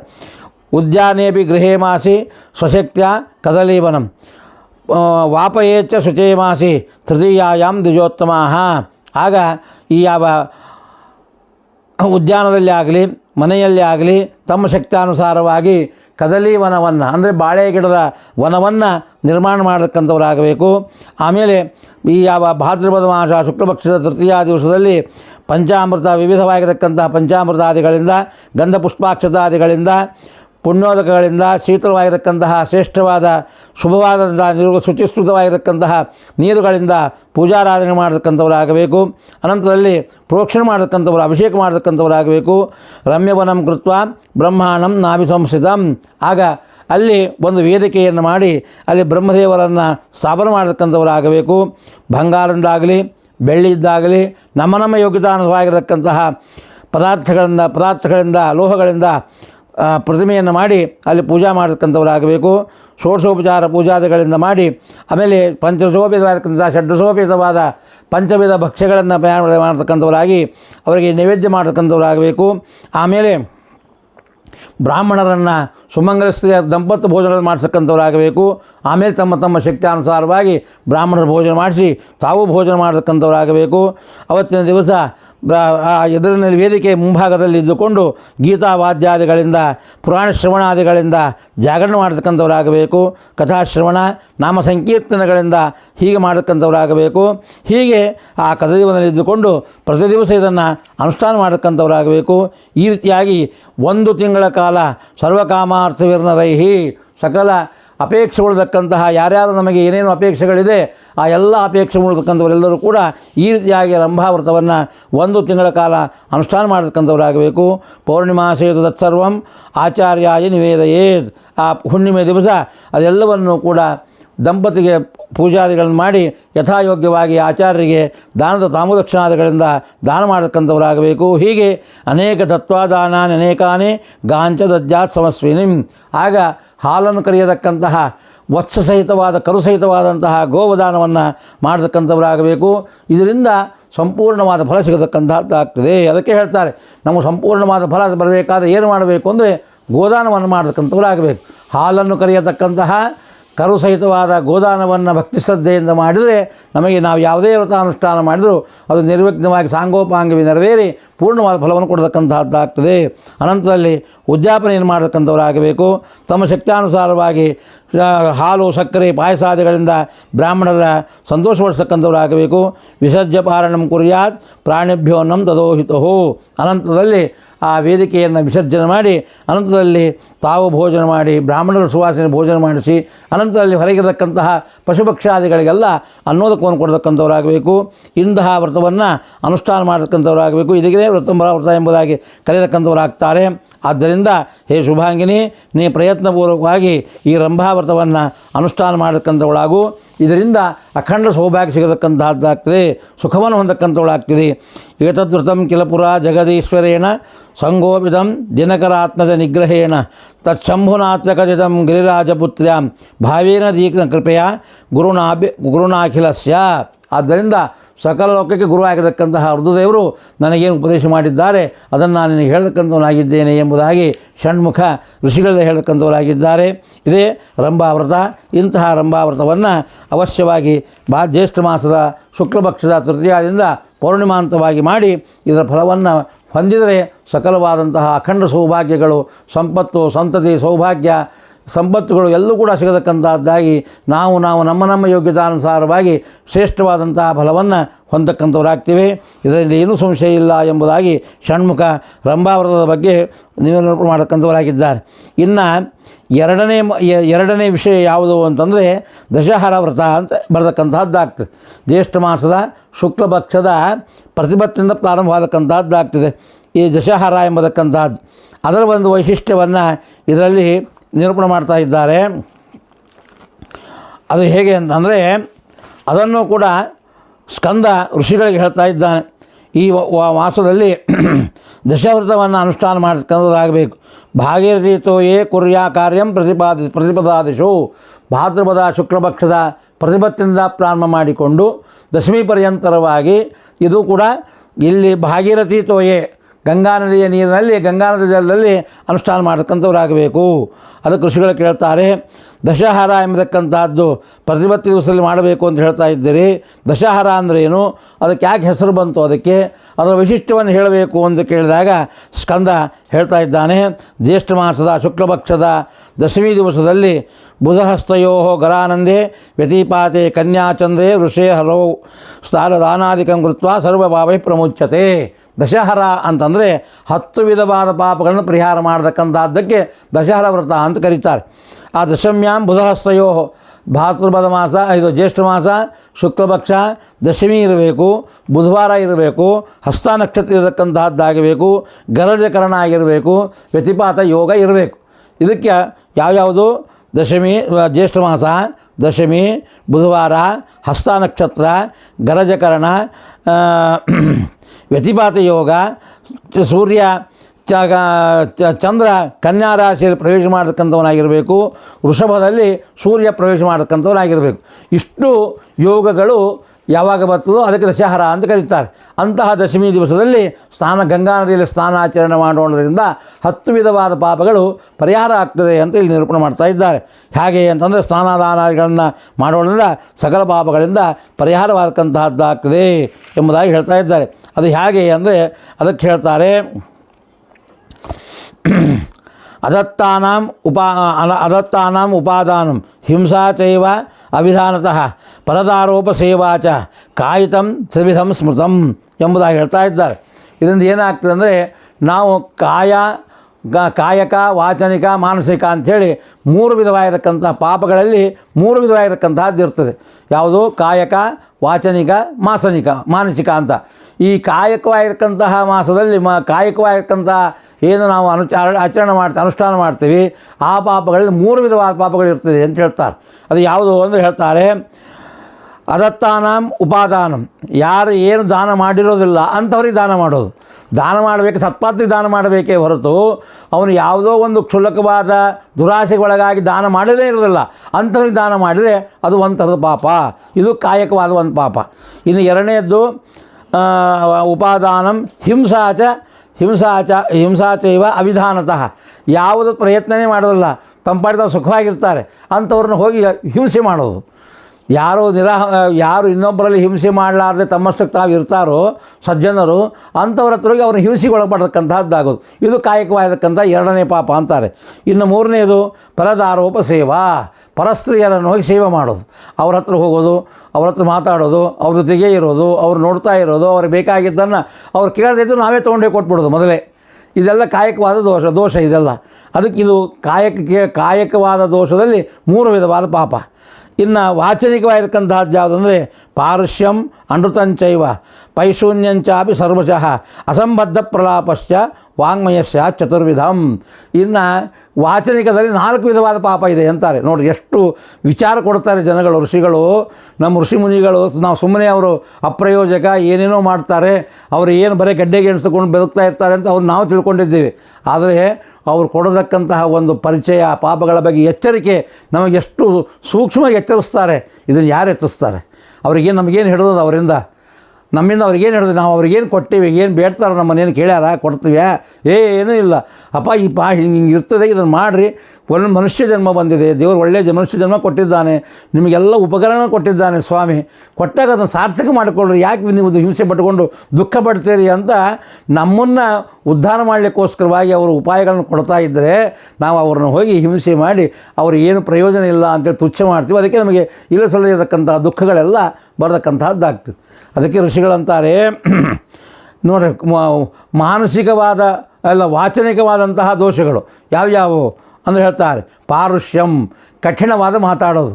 ಯಾರು ತದ್ವಾ ಮಾತಾಡೋ ಅವ್ರ ಮನುಷ್ಯರಾಗ ನಾವು ಹಿಂಗೆ ಮಾತಾಡಿದವ್ರು ಏನು ನೊಂದುಕೊಳ್ತಾರೆ, ಅವ್ರಿಗೆ ಎಷ್ಟು ದುಃಖ ಆಗ್ತದೆ, ಅವ್ರಿಗೆ ನಾವು ದುಃಖ ಕೊಡಬಾರ್ದು, ಮನುಷ್ಯಗೆ ನೋವಾಗುವಂತೆ ಮಾತಾಡಬಾರ್ದು ಅನ್ನೋ ಎಚ್ಚರಿಕೆನೇ ಇರೋದಿಲ್ಲ. ತದ್ವಾ ಬೈದ್ಬಿಡೋದು, ಅವ್ರನ್ನ ಅಂದುಬಿಡೋದು. ಆ ಸಂಬಂಧನೇ ಇರೋದಿಲ್ಲ, ಆ ಪ್ರಸಂಗನೇ ಇರೋದಿಲ್ಲ, ಆದರೂ ಅವ್ರನ್ನ ಹಿಂಸೆ ಮಾಡಿಬಿಡು. ಇದು ಒಂದು ಥರದ ಪಾಪ ಅಂತಾರೆ. ಪಾರುಷ್ಯಂ, ನಿಷ್ಠರವಾಗಿ ಮಾತಾಡೋದು. ಆಮೇಲೆ ಅನೃತಂ, ಸುಳ್ಳು ಹೇಳೋದು. ಆಮೇಲೆ ಪೈಶೂನ್ಯಂ ಅಂತಂದರೆ ಇದು ಪೈಶೂನ್ಯಂ ಅಂತಂದರೆ ಇದು ಯಾವುದು ಅಂತಂದರೆ ಜಿಪುಣತನ, ಅತಿ ಜಿಪುಣತನ ಮಾಡೋದು. ಇದು ಅತಿ ದುರಾಶೆ, ಅದು ದುರಾಶೆನೇ ಪರಿಭಾಷೆಯಲ್ಲಿ ಜಿಪುಣತನ ಅಂತಾರೆ. ಅಂದರೆ ಕಠಿಣವಾಗಿ ಮಾತಾಡೋದು, ಸುಳ್ಳು ಹೇಳೋದು, ಜಿಪುಣತನ ಮಾಡೋದು. ಆಮೇಲೆ ಅಸಂಬದ್ಧ ಪ್ರಲಾಭಶ್ಚ, ಅಂದರೆ ಮಾತಾಡೋದಂದ್ರೆ ತದ್ವಾ ಮಾತಾಡೋದು, ಸಂಬಂಧ ಇಲ್ಲತಕ್ಕಂಥ ಮಾತುಗಳನ್ನು ಮಾತಾಡೋದು. ಆ ಪ್ರಸಂಗಕ್ಕೆ ಸಂಬಂಧನೇ ಇರೋದಿಲ್ಲ, ಆ ಸನ್ನಿವೇಶ ಇರೋದು ಬೇರೆ, ಅಲ್ಲಿ ಮಾತಾಡೋದು ಬೇರೆ, ನಾವು ಮಾತಾಡೋದು ಬೇರೆ, ಅವೆರಡಕ್ಕೂ ಸಂಬಂಧನೇ ಇರೋದಿಲ್ಲ. ಅಸಂಬದ್ಧ ಪ್ರಲಾಭ, ಇದು ಒಂದು ದೋಷ ಅಂತಾರೆ. ಅಸಂಬದ್ಧ ಪ್ರಲಾಭಶ್ಚ ವಾಂಗ್ಮಯಸ್ಯ ಚತುರ್ವಿಧಂ. ಇದು ವಾಚನಿಕವಾದ ದೋಷದ ಪಾಪಗಳಲ್ಲಿ 4 ವಿಧ ಪಾಪಗಳು. ಅದು 4 ಮೇಲಿನ 3, 7 ಆಯಿತು. ಇನ್ನೂ 3 ಇದೆ. ಅದು ಯಾವುದು ಅಂದರೆ ಕಾಯಕ, ವಾಚಿಕ, ಮಾನಸಿಕವಾದ 3 ಅಂತಾರೆ. ಅದು ಯಾವುದು ಅಂದರೆ ಪರದ್ರವ್ಯೇಶು ಅಭಿಧ್ಯಾನಂ. ನಮ್ಮಲ್ಲಿ ಹಣ ಇದ್ದುದೋ ಬಿಟ್ಟುದೋ ಗೊತ್ತಿಲ್ಲ, ನಮ್ಮ ಹಣೆ ಬಾರ. ದೇವರು ನಮಗೆ ಎಷ್ಟು ಕೊಟ್ಟಿರ್ತಾನೋ ಅದನ್ನು ನಾವು ಭೋಗ ಮಾಡಿ ಪ್ರಯತ್ನ ಮಾಡಬೇಕೇ ಹೊರತು ಇನ್ನೊಬ್ಬನು ಲಕ್ಷಾಧೀಶ್ವರ ಇದ್ದಾನೆ, ಕೋಟ್ಯಾಧೀಶ್ವರ ಇದ್ದಾನೆ, ಅವನನ್ನು ನೋಡಬೇಕು ನಾವು. ಅವನು ನೋಡಿ ನಮ್ಮ ಬಳಗದವರಿಗೆಲ್ಲ, ನಮ್ಮನೆಗೆಲ್ಲ ನಮ್ಮ ನಂಬ್ಕೊಂಡವರಿಗೆ ಚಿತ್ರಹಿಂಸೆ ಕೊಟ್ಟು, ಅವ್ರಿಗೆ ಹಿಂಸೆ ಕೊಟ್ಟು, ದುಃಖ ಕೊಟ್ಟು ದುಡ್ಡು ಸಂಪಾದನೆ ಮಾಡೋದು. ನಮಗೂ ಯಾವುದು ನಿಶ್ಚಿಂತೆ ಇಲ್ಲ, ಸುಖ ಇಲ್ಲ, ಸಂತೋಷ ಇಲ್ಲ, ಏನಿಲ್ಲ, ಬರೀ ಹಣ ಸಂಪಾದನೆ ಮಾಡೋದು. ಇದರಲ್ಲಿ ಆಸಕ್ತಿ ನಮಗೆಲ್ಲ. ಅದಕ್ಕೋಸ್ಕರವಾಗಿ ಅದಕ್ಕೆ ಹೇಳ್ತಾರೆ ಪರದ್ರವ್ಯೇಶು ಅಭಿಧ್ಯಾನಂ. ಇನ್ನೊಬ್ಬರ ಹಣದಲ್ಲಿ ನಾವು ಅದನ್ನು ಆಸಕ್ತಿ ಹೊಂದೋದು. ಅವರ ಹಣವನ್ನು ಹ್ಯಾಗೆ ತಂಬ್ಕೋಬೇಕು, ಅವು ಏನು ಮಾಡಿದ್ರೆ ಅವರ ನಮಗೆ ಕೊಡ್ತಾನೆ, ಅದಕ್ಕೆ ನಾವೇನು ಆಲೋಚನೆ ಮಾಡಬೇಕು, ಹೇಗೆ ಅದನ್ನು ಉಪಾಯ ಮಾಡ್ಕೋಬೇಕು, ಇನ್ನೊಬ್ಬರ ದುಡ್ಡಿನಲ್ಲಿ ನಮಗೆ ಹೊಂದುವಂತೆ ಉಪಾಯ ಮಾಡಿಕೊಳ್ಳೋದು. ಇದೊಂದು. ಪರದ್ರವ್ಯೇಶು ಅಭಿಧ್ಯಾನಂ ಮನಸ ಅನಿಷ್ಟ ಚಿಂತನಂ. ಕೆಟ್ಟ ಆಲೋಚನೆ ಮಾಡೋದು. ಯಾವಾಗಲೂ ದುರಾಲೋಚನೆಗಳು ತುಂಬಿಕೊಂಡಿರ್ತಾವೆ ಮನೆ ಒಳಗೆ. ಅಪಾದ ಮಸ್ತಕವಾಗಿ ಏನು ತುಂಬಿಕೊಂಡಿರ್ತದೆ? ದುರಾಲೋಚನೆಗಳೇ. ಇದೆಲ್ಲ ಯಾಕೆ ಬರ್ತದೆ ಅಂದರೆ ಕೆಟ್ಟ ಜನರ ಸಹವಾಸ ಮಾಡೋದ್ರಿಂದ. ಅದಕ್ಕೆ ಕೆಟ್ಟ ಜನರ ಸಹವಾಸ ಮಾಡಬಾರ್ದು ಅಂತಾರೆ. ಸಾಧು ಸಜ್ಜನರ ಸಹವಾಸವನ್ನು ಮಾಡಿದರೆ ನಾವು ಅವ್ರನ್ನ ಹತ್ರ ಹೋಗಿ ಕೇಳೋದು ಬೇಡ, ಅವ್ರನ್ನ ಮಾತಾಡಿಸೋದು ಬೇಡ, ಅವ್ರ ಜೊತೆಗೆ ಇರೋದು ಬೇಡ. ಅವ್ರು ಎಲ್ಲಿರ್ತಾರೆ ನಾವು ಸುಮ್ಮನೆ ಅವ್ರ ಹತ್ರ ಕೂಡ್ರಿ. ಹೋಗಿ ಸಹವಾಸ ಅಂದರೆ ನಾವು ಸುಮ್ಮನೆ ಅವ್ರ ಹತ್ರ ಹೋಗಿ ಕೂಡ್ರಿ, ಅವ್ರ ದೃಷ್ಟಿ ನಮ್ಮ ಮೇಲೆ ಬೀಳಲಿ, ಅಷ್ಟೇ ನಾವು ಉದ್ಧಾರ ಆಗಿಬಿಡ್ತೀವಿ. ನಾವು ಕೇಳೋದು ಬೇಡ, ಹೇಳೋದು ಬೇಡ, ನಮಗೆ ಹಿಂಗೆ ದುಃಖ ಬಂದಿದೆ, ನಮಗೆ ಇಂಥ ಅವಸ್ಥೆ ಒಳಗಿದ್ದೀವಿ, ನಮಗೆ ಹಿಂಗೆ ಹಿಂಸೆ ಆಗಿದೆ ಅಂತ ನೀವು ಸಜ್ಜನರ ಹತ್ರ ಹೋಗಿ ನೀವು ಕೇಳೋದೇ ಬೇಡ. ಅವರ ದೃಷ್ಟಿ ನಮ್ಮ ಮೇಲೆ ಬಿದ್ದರೆ ಸಾಕು, ನಾವೆಲ್ಲ ಉದ್ಧಾರ ಆಗಿಬಿಡ್ತೀವಿ. ಅಷ್ಟೂ ನಮ್ಮಲ್ಲಿ ಯೋಗ್ಯತೆ ಇಲ್ಲ ಅಂಥದ್ದಿದೆ. ಉದಾಹರಣೆಗೆ ಅದನ್ನೇ ಹೇಳ್ತಾರೆ. ರಾಘವೇಂದ್ರ ಸ್ವಾಮಿಗಳವರ ಬಗ್ಗೆ ಹೇಳಬೇಕಾದ ನಾವು ಬೃಂದಾವನ ಹೋಗಿ ನಿಂತ್ಕೊಂಡು ಗಲ್ಲ ಹೊಡ್ಕೊಂಡು ನಮ್ಗೆ ಅದನ್ನು ಕೊಡ್ರಿ, ಇದನ್ನು ಕೊಡ್ರಿ, ಹಾಂಗೆ ಕೊಡ್ರಿ, ಹಿಂಗೆ ಕೊಡ್ರಿ, ಅದಾಗ್ತದೆ ಇದಾಗ್ತದೆ ಏನೇನೋ ಲಿಸ್ಟ್ ಹಾಕ್ಕೊಂಡೇ ಕೇಳ್ತಾ ಇರ್ತೇವೆ. ಆದರೆ ನಾವು ಕೇಳಿದ್ರಲ್ಲಿ ಒಂದೂ ಸಿಗೋದಿಲ್ಲ. ಅದರಲ್ಲಿ ಅವ್ರು ಕೊಡೋದೇ ಇಲ್ಲ, ಅವ್ರ ದೃಷ್ಟಿನ ಮೇಲೆ ಬೀಳೋದೇ ಇಲ್ಲ. ಸ್ವಲ್ಪ ಇಂಥವೆಲ್ಲ ಇಟ್ಕೊಂಡು ಹೋದರೆ ಅದಕ್ಕೆ ಅಪಣಾಚಾರ ಅಂತಾರೆ. ಅಗಾಧ ಸಂಭೇದ ದೃಷ್ಟಿ ವಜ್ರ ಕ್ಷಮಾಸುರೇಂದ್ರ ಅವತು ಮಾಂ ಸದಾಯಂ. ಬೃಂದಾವನ ನಿಂತ್ಕೊಂಡು ಕಾದ ಹೋಗಿ ಅವರನ್ನು ಕಣ್ಣು ತುಂಬ ನಮ್ಮ ಅಪಾದ ಮಸ್ತಕವಾಗಿ ರೂಪವನ್ನು ಚಿಂತನೆ ಮಾಡಿಕೊಂಡು ಕಣ್ಣು ತುಂಬ ರೂಪ ನೋಡಿಕೊಂಡು, ಸ್ವಾಮಿ ನಿಮ್ಮ ಪಾದಾಕಾಂಕ್ಷೆಯಾಗಿ ಪಾದಾಕ್ರಾಂತರಾಗಿ ಬಂದೀವಿ, ನಮ್ಮನ್ನು ಉದ್ಧಾರ ಮಾಡಿರಿ, ಇಷ್ಟೇ ಕೇಳ್ಕೊಂಡ್ರೆ ಸಾಕು, ಜಗತ್ತು ಉದ್ಧಾರ ಆಗತಕ್ಕಂತಹದ್ದಾಗ್ತದೆ. ಅದಕ್ಕೆ ಏನು ಮಾಡಬೇಕು? ಸಜ್ಜನರ ಸಹವಾಸ ಮಾಡಬೇಕೇ ಹೊರತು ಕೆಟ್ಟ ಜನರ ಸಹವಾಸ ಮಾಡಬಾರ್ದು ಅಂತಾರೆ. ಅದಕ್ಕೆ ಹೇಳ್ತಾರೆ, ಹೋರಾಡಬೇಕಾದ್ರೆ ಸಗಣಿ ಜೊತೆಗೆ ಹೋರಾಡೋದಲ್ಲ, ಸಗಣಿ ಮೇಲೆ ಹಾಕ್ಕೊಂಡೋದು ದುರಾಸೆ ಬರ್ತದೆ. ಅದೇ ಸುಗಂಧದಿಂದ ಕೂಡಿದ ಗಂಧದ ಲೇಪನ ಮಾಡಿಕೊಳ್ಳ್ರಿ, ಎಷ್ಟು ಸುಗಂಧ ಬರ್ತದೆ, ಎಷ್ಟು ಸಂತೋಷ ಆಗ್ತದೆ, ಮನಸ್ಸಿಗೆ ಎಷ್ಟು ಹಿತ ಅನ್ನಿಸ್ತದೆ. ಆ ಸುಗಂಧಕ್ಕೂ ಸಗಣಿಗಿರ್ತಕ್ಕಂಥ ವ್ಯತ್ಯಾಸ. ಹಾಗೆಯೇ ದುರ್ಜನರಿಗೂ ಸಜ್ಜನರಿಗಿರ್ತಕ್ಕಂಥ ವ್ಯತ್ಯಾಸ ಇದೆ. ಸಜ್ಜನರು ಯಾವಾಗಲೂ ಒಳ್ಳೊಳ್ಳೆ ಆಲೋಚನೆ ಮಾಡೋದೇ ಆಸಕ್ತರಾಗಿರ್ತಾರೆ. ಅವರು ದುಃಖದ ಕಡೆಗೆ ಲಕ್ಷಣ ಕೊಡೋದಿಲ್ಲ. ಎಷ್ಟೇ ದುಃಖ ಬಂದು ಸಹನ ಮಾಡ್ತಕ್ಕಂಥ ಶಕ್ತಿ ಕೊಟ್ಟಿರ್ತಾನೆ ಭಗವಂತ. ಆದರೆ ದುರ್ಜನರಿಗೆ ಹಾಗಲ್ಲ. ಇದನ್ನು ಸಹನ ಮಾಡತಕ್ಕಂಥ ಶಕ್ತಿ ಭಗವಂತ ಅವ್ರಿಗೆ ಕೊಡೋಲ್ಲ, ಸಹನ ಮಾಡೋಲ್ಲ ದುರ್ಜನರಿಗೆ. ಅದಕ್ಕೆ ಹೇಳ್ತಾರೆ, ಯಾವಾಗಲೂ ದುರ್ಜನ ಕೆಟ್ಟ ಆಲೋಚನೆ ಮಾಡತಕ್ಕಂಥದ್ದೇ ಇಂತಹದ್ದೊಂದು ಪಾಪ ಅಂತಾರೆ. ಮನಸ ಅನಿಷ್ಟ ಚಿಂತನಂ ವಿತಥ ಅಭಿವೇಶಶ್ಚ ಮಾನಸಂ ತ್ರಿವಿಧಂ ಸ್ಮೃತಂ ವಿತಥ ಅಭಿನಿವೇಶಶ್ಚ ಅಂತಾರೆ. ಅಂದರೆ ಏನು ಅಂತಂದರೆ ಅನ್ಯಾಯದಿಂದ ಅಪಹರಿಸತಕ್ಕಂಥ ಯೋಜನೆಗಳು, ಆಮೇಲೆ ಈ ಯಾವ ಮಿಥ್ಯಾವಾದ, ವಿತ್ತಂಡವಾದ ಮಾತಾಡೋದು, ಸುಮ್ಮನೆ ವಿತ್ತಂಡವಾದಗಳು ಮಾತಾಡೋದು. ಅವ್ರು ಒಳ್ಳೇದು ಹೇಳ್ತಾರೋ ಕೆಟ್ಟದ್ದು ಹೇಳ್ತಾರೋ, ನಾವು ಕೇಳ್ಕೊಳ್ತಕ್ಕಂಥ ನಮ್ಮಲ್ಲಿ ಆಲೋಚನೆ ಅದು ಏನೇ ಇರೋದಿಲ್ಲ, ಸಹನನೇ ಇರೋದಿಲ್ಲ. ಅದನ್ನು ಬಿಟ್ಟು ವಿತ್ತಂಡವಾದ ಮಾತಾಡೋದು, ಇದು ಒಂದು ಮಾನಸಿಕವಾದ ಪಾಪ ಅಂತಾರೆ. ಒಟ್ಟು 10 ಪಾಪಗಳು. ಇಂಥ 10 ವಿಧ ಪಾಪಗಳನ್ನು ಪರಿಹಾರ ಮಾಡತಕ್ಕಂಥದ್ದು ಯಾವುದು? ದಶಹರ ವ್ರತ. ದಶಹರ 10 ವಿಧವಾದ ಪಾಪಗಳನ್ನು ಪರಿಹಾರ ಮಾಡತಕ್ಕಂಥ ತಿಥಿ ಇದು. ಅದು ಯಾವಾಗ ಬರ್ತದೆ? ಜ್ಯೇಷ್ಠ ಮಾಸ ಶುಕ್ಲಪಕ್ಷ ದಶಮಿಗೆ ಮಾತ್ರ ಇದೆ ಹೊರತು ಇನ್ಯಾವ ಮಾಸಗಳಲ್ಲಿಯೂ ಇಲ್ಲ. ಎಂತಹ ಒಂದು ವೈಶಿಷ್ಟ್ಯ ಭಗವಂತ ಎಷ್ಟು ಆ ಮಾಸಕ್ಕೆ ಉತ್ತೇಜನವನ್ನು ಕೊಟ್ಟಿದ್ದಾನೆಂದು ಇದರಿಂದ ಗೊತ್ತಾಗತಕ್ಕಂಥದ್ದಾಗ್ತದೆ. ಹೀಗೆ ಅನಂತರದಲ್ಲಿ ಅದಕ್ಕೋಸ್ಕರ ದಶಜನ್ಮಾರ್ಜಿತೆ ಪಾಪೈ ಬ್ರಹ್ಮಹತ್ಯಾ ಸಮಯದವೇ ಮುಚ್ಚದೆ ಸ್ನಾನ ಮಾತ್ರೇಣ ತಸ್ಮಾತ್ ದಶಹರ ಸ್ಮೃತ. ಆದ್ದರಿಂದ ಇದಕ್ಕೆ ದಶಹರ ಅಂತ ಹೆಸರು ಬರತಕ್ಕಂತಹದ್ದಾಗಿದೆ.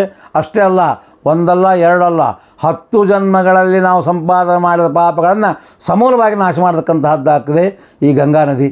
ಅದು ದಶಹರ ವ್ರತದಲ್ಲಿ. ಆದ್ದರಿಂದ ಪ್ರಯತ್ನಪೂರ್ವಕವಾಗಿ ಗಂಗಾ ಸ್ನಾನವನ್ನು ಮಾಡತಕ್ಕಂಥವ್ರಾಗಬೇಕು.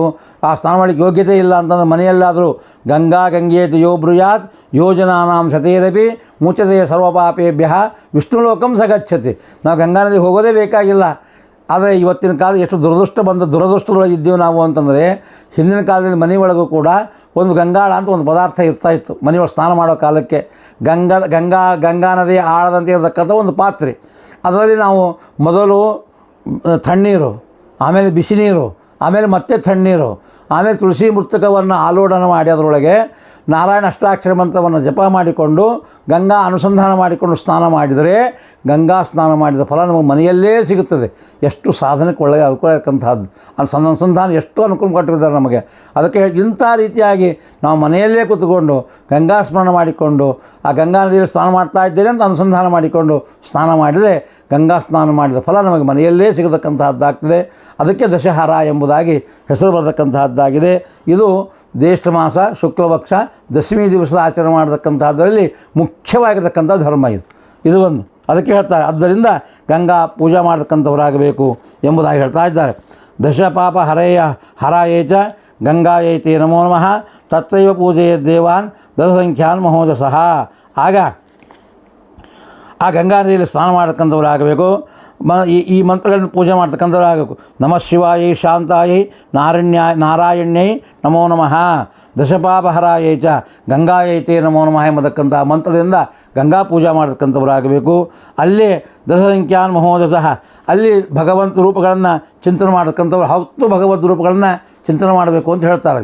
ಅದು ಯಾವ್ಯಾವುದು ಅಂದರೆ ನಾರಾಯಣಂ ಮಹೇಶಂಚ ಬ್ರಹ್ಮಾಣಂ ಭಾಸ್ಕರಂ ತಥಾ ಭಗೀರಥಂ ಹಿಮವಂತಂ ಸ್ಕಂದಂಚ ಗಣನಾಯಕಂ ತಥಾ ಚಂಡೀಂ ಸೋಮಂಚ ಪೂಜಯಿತ್ವಾ ಸಶಕ್ತಃ ಫಲೈಷದ ಸಂಖ್ಯಾಕೈ ಅರ್ಚಯಿತ್ವಾ ಪೃಥಕ್ ದಶವಿಪ್ರಾಂ ತಥೋ ದತ್ವಾ ಶಿಲಾಂಶ ದಶ ಪ್ರತಿಷ್ಠಿತಂ ಗಂಗಾಯಿ ಸರ್ವರೂಪಿಣ್ಯೆ ಮಂತ್ರೇಣಾನೇನ ಚಾರ್ಚಯೇತ್.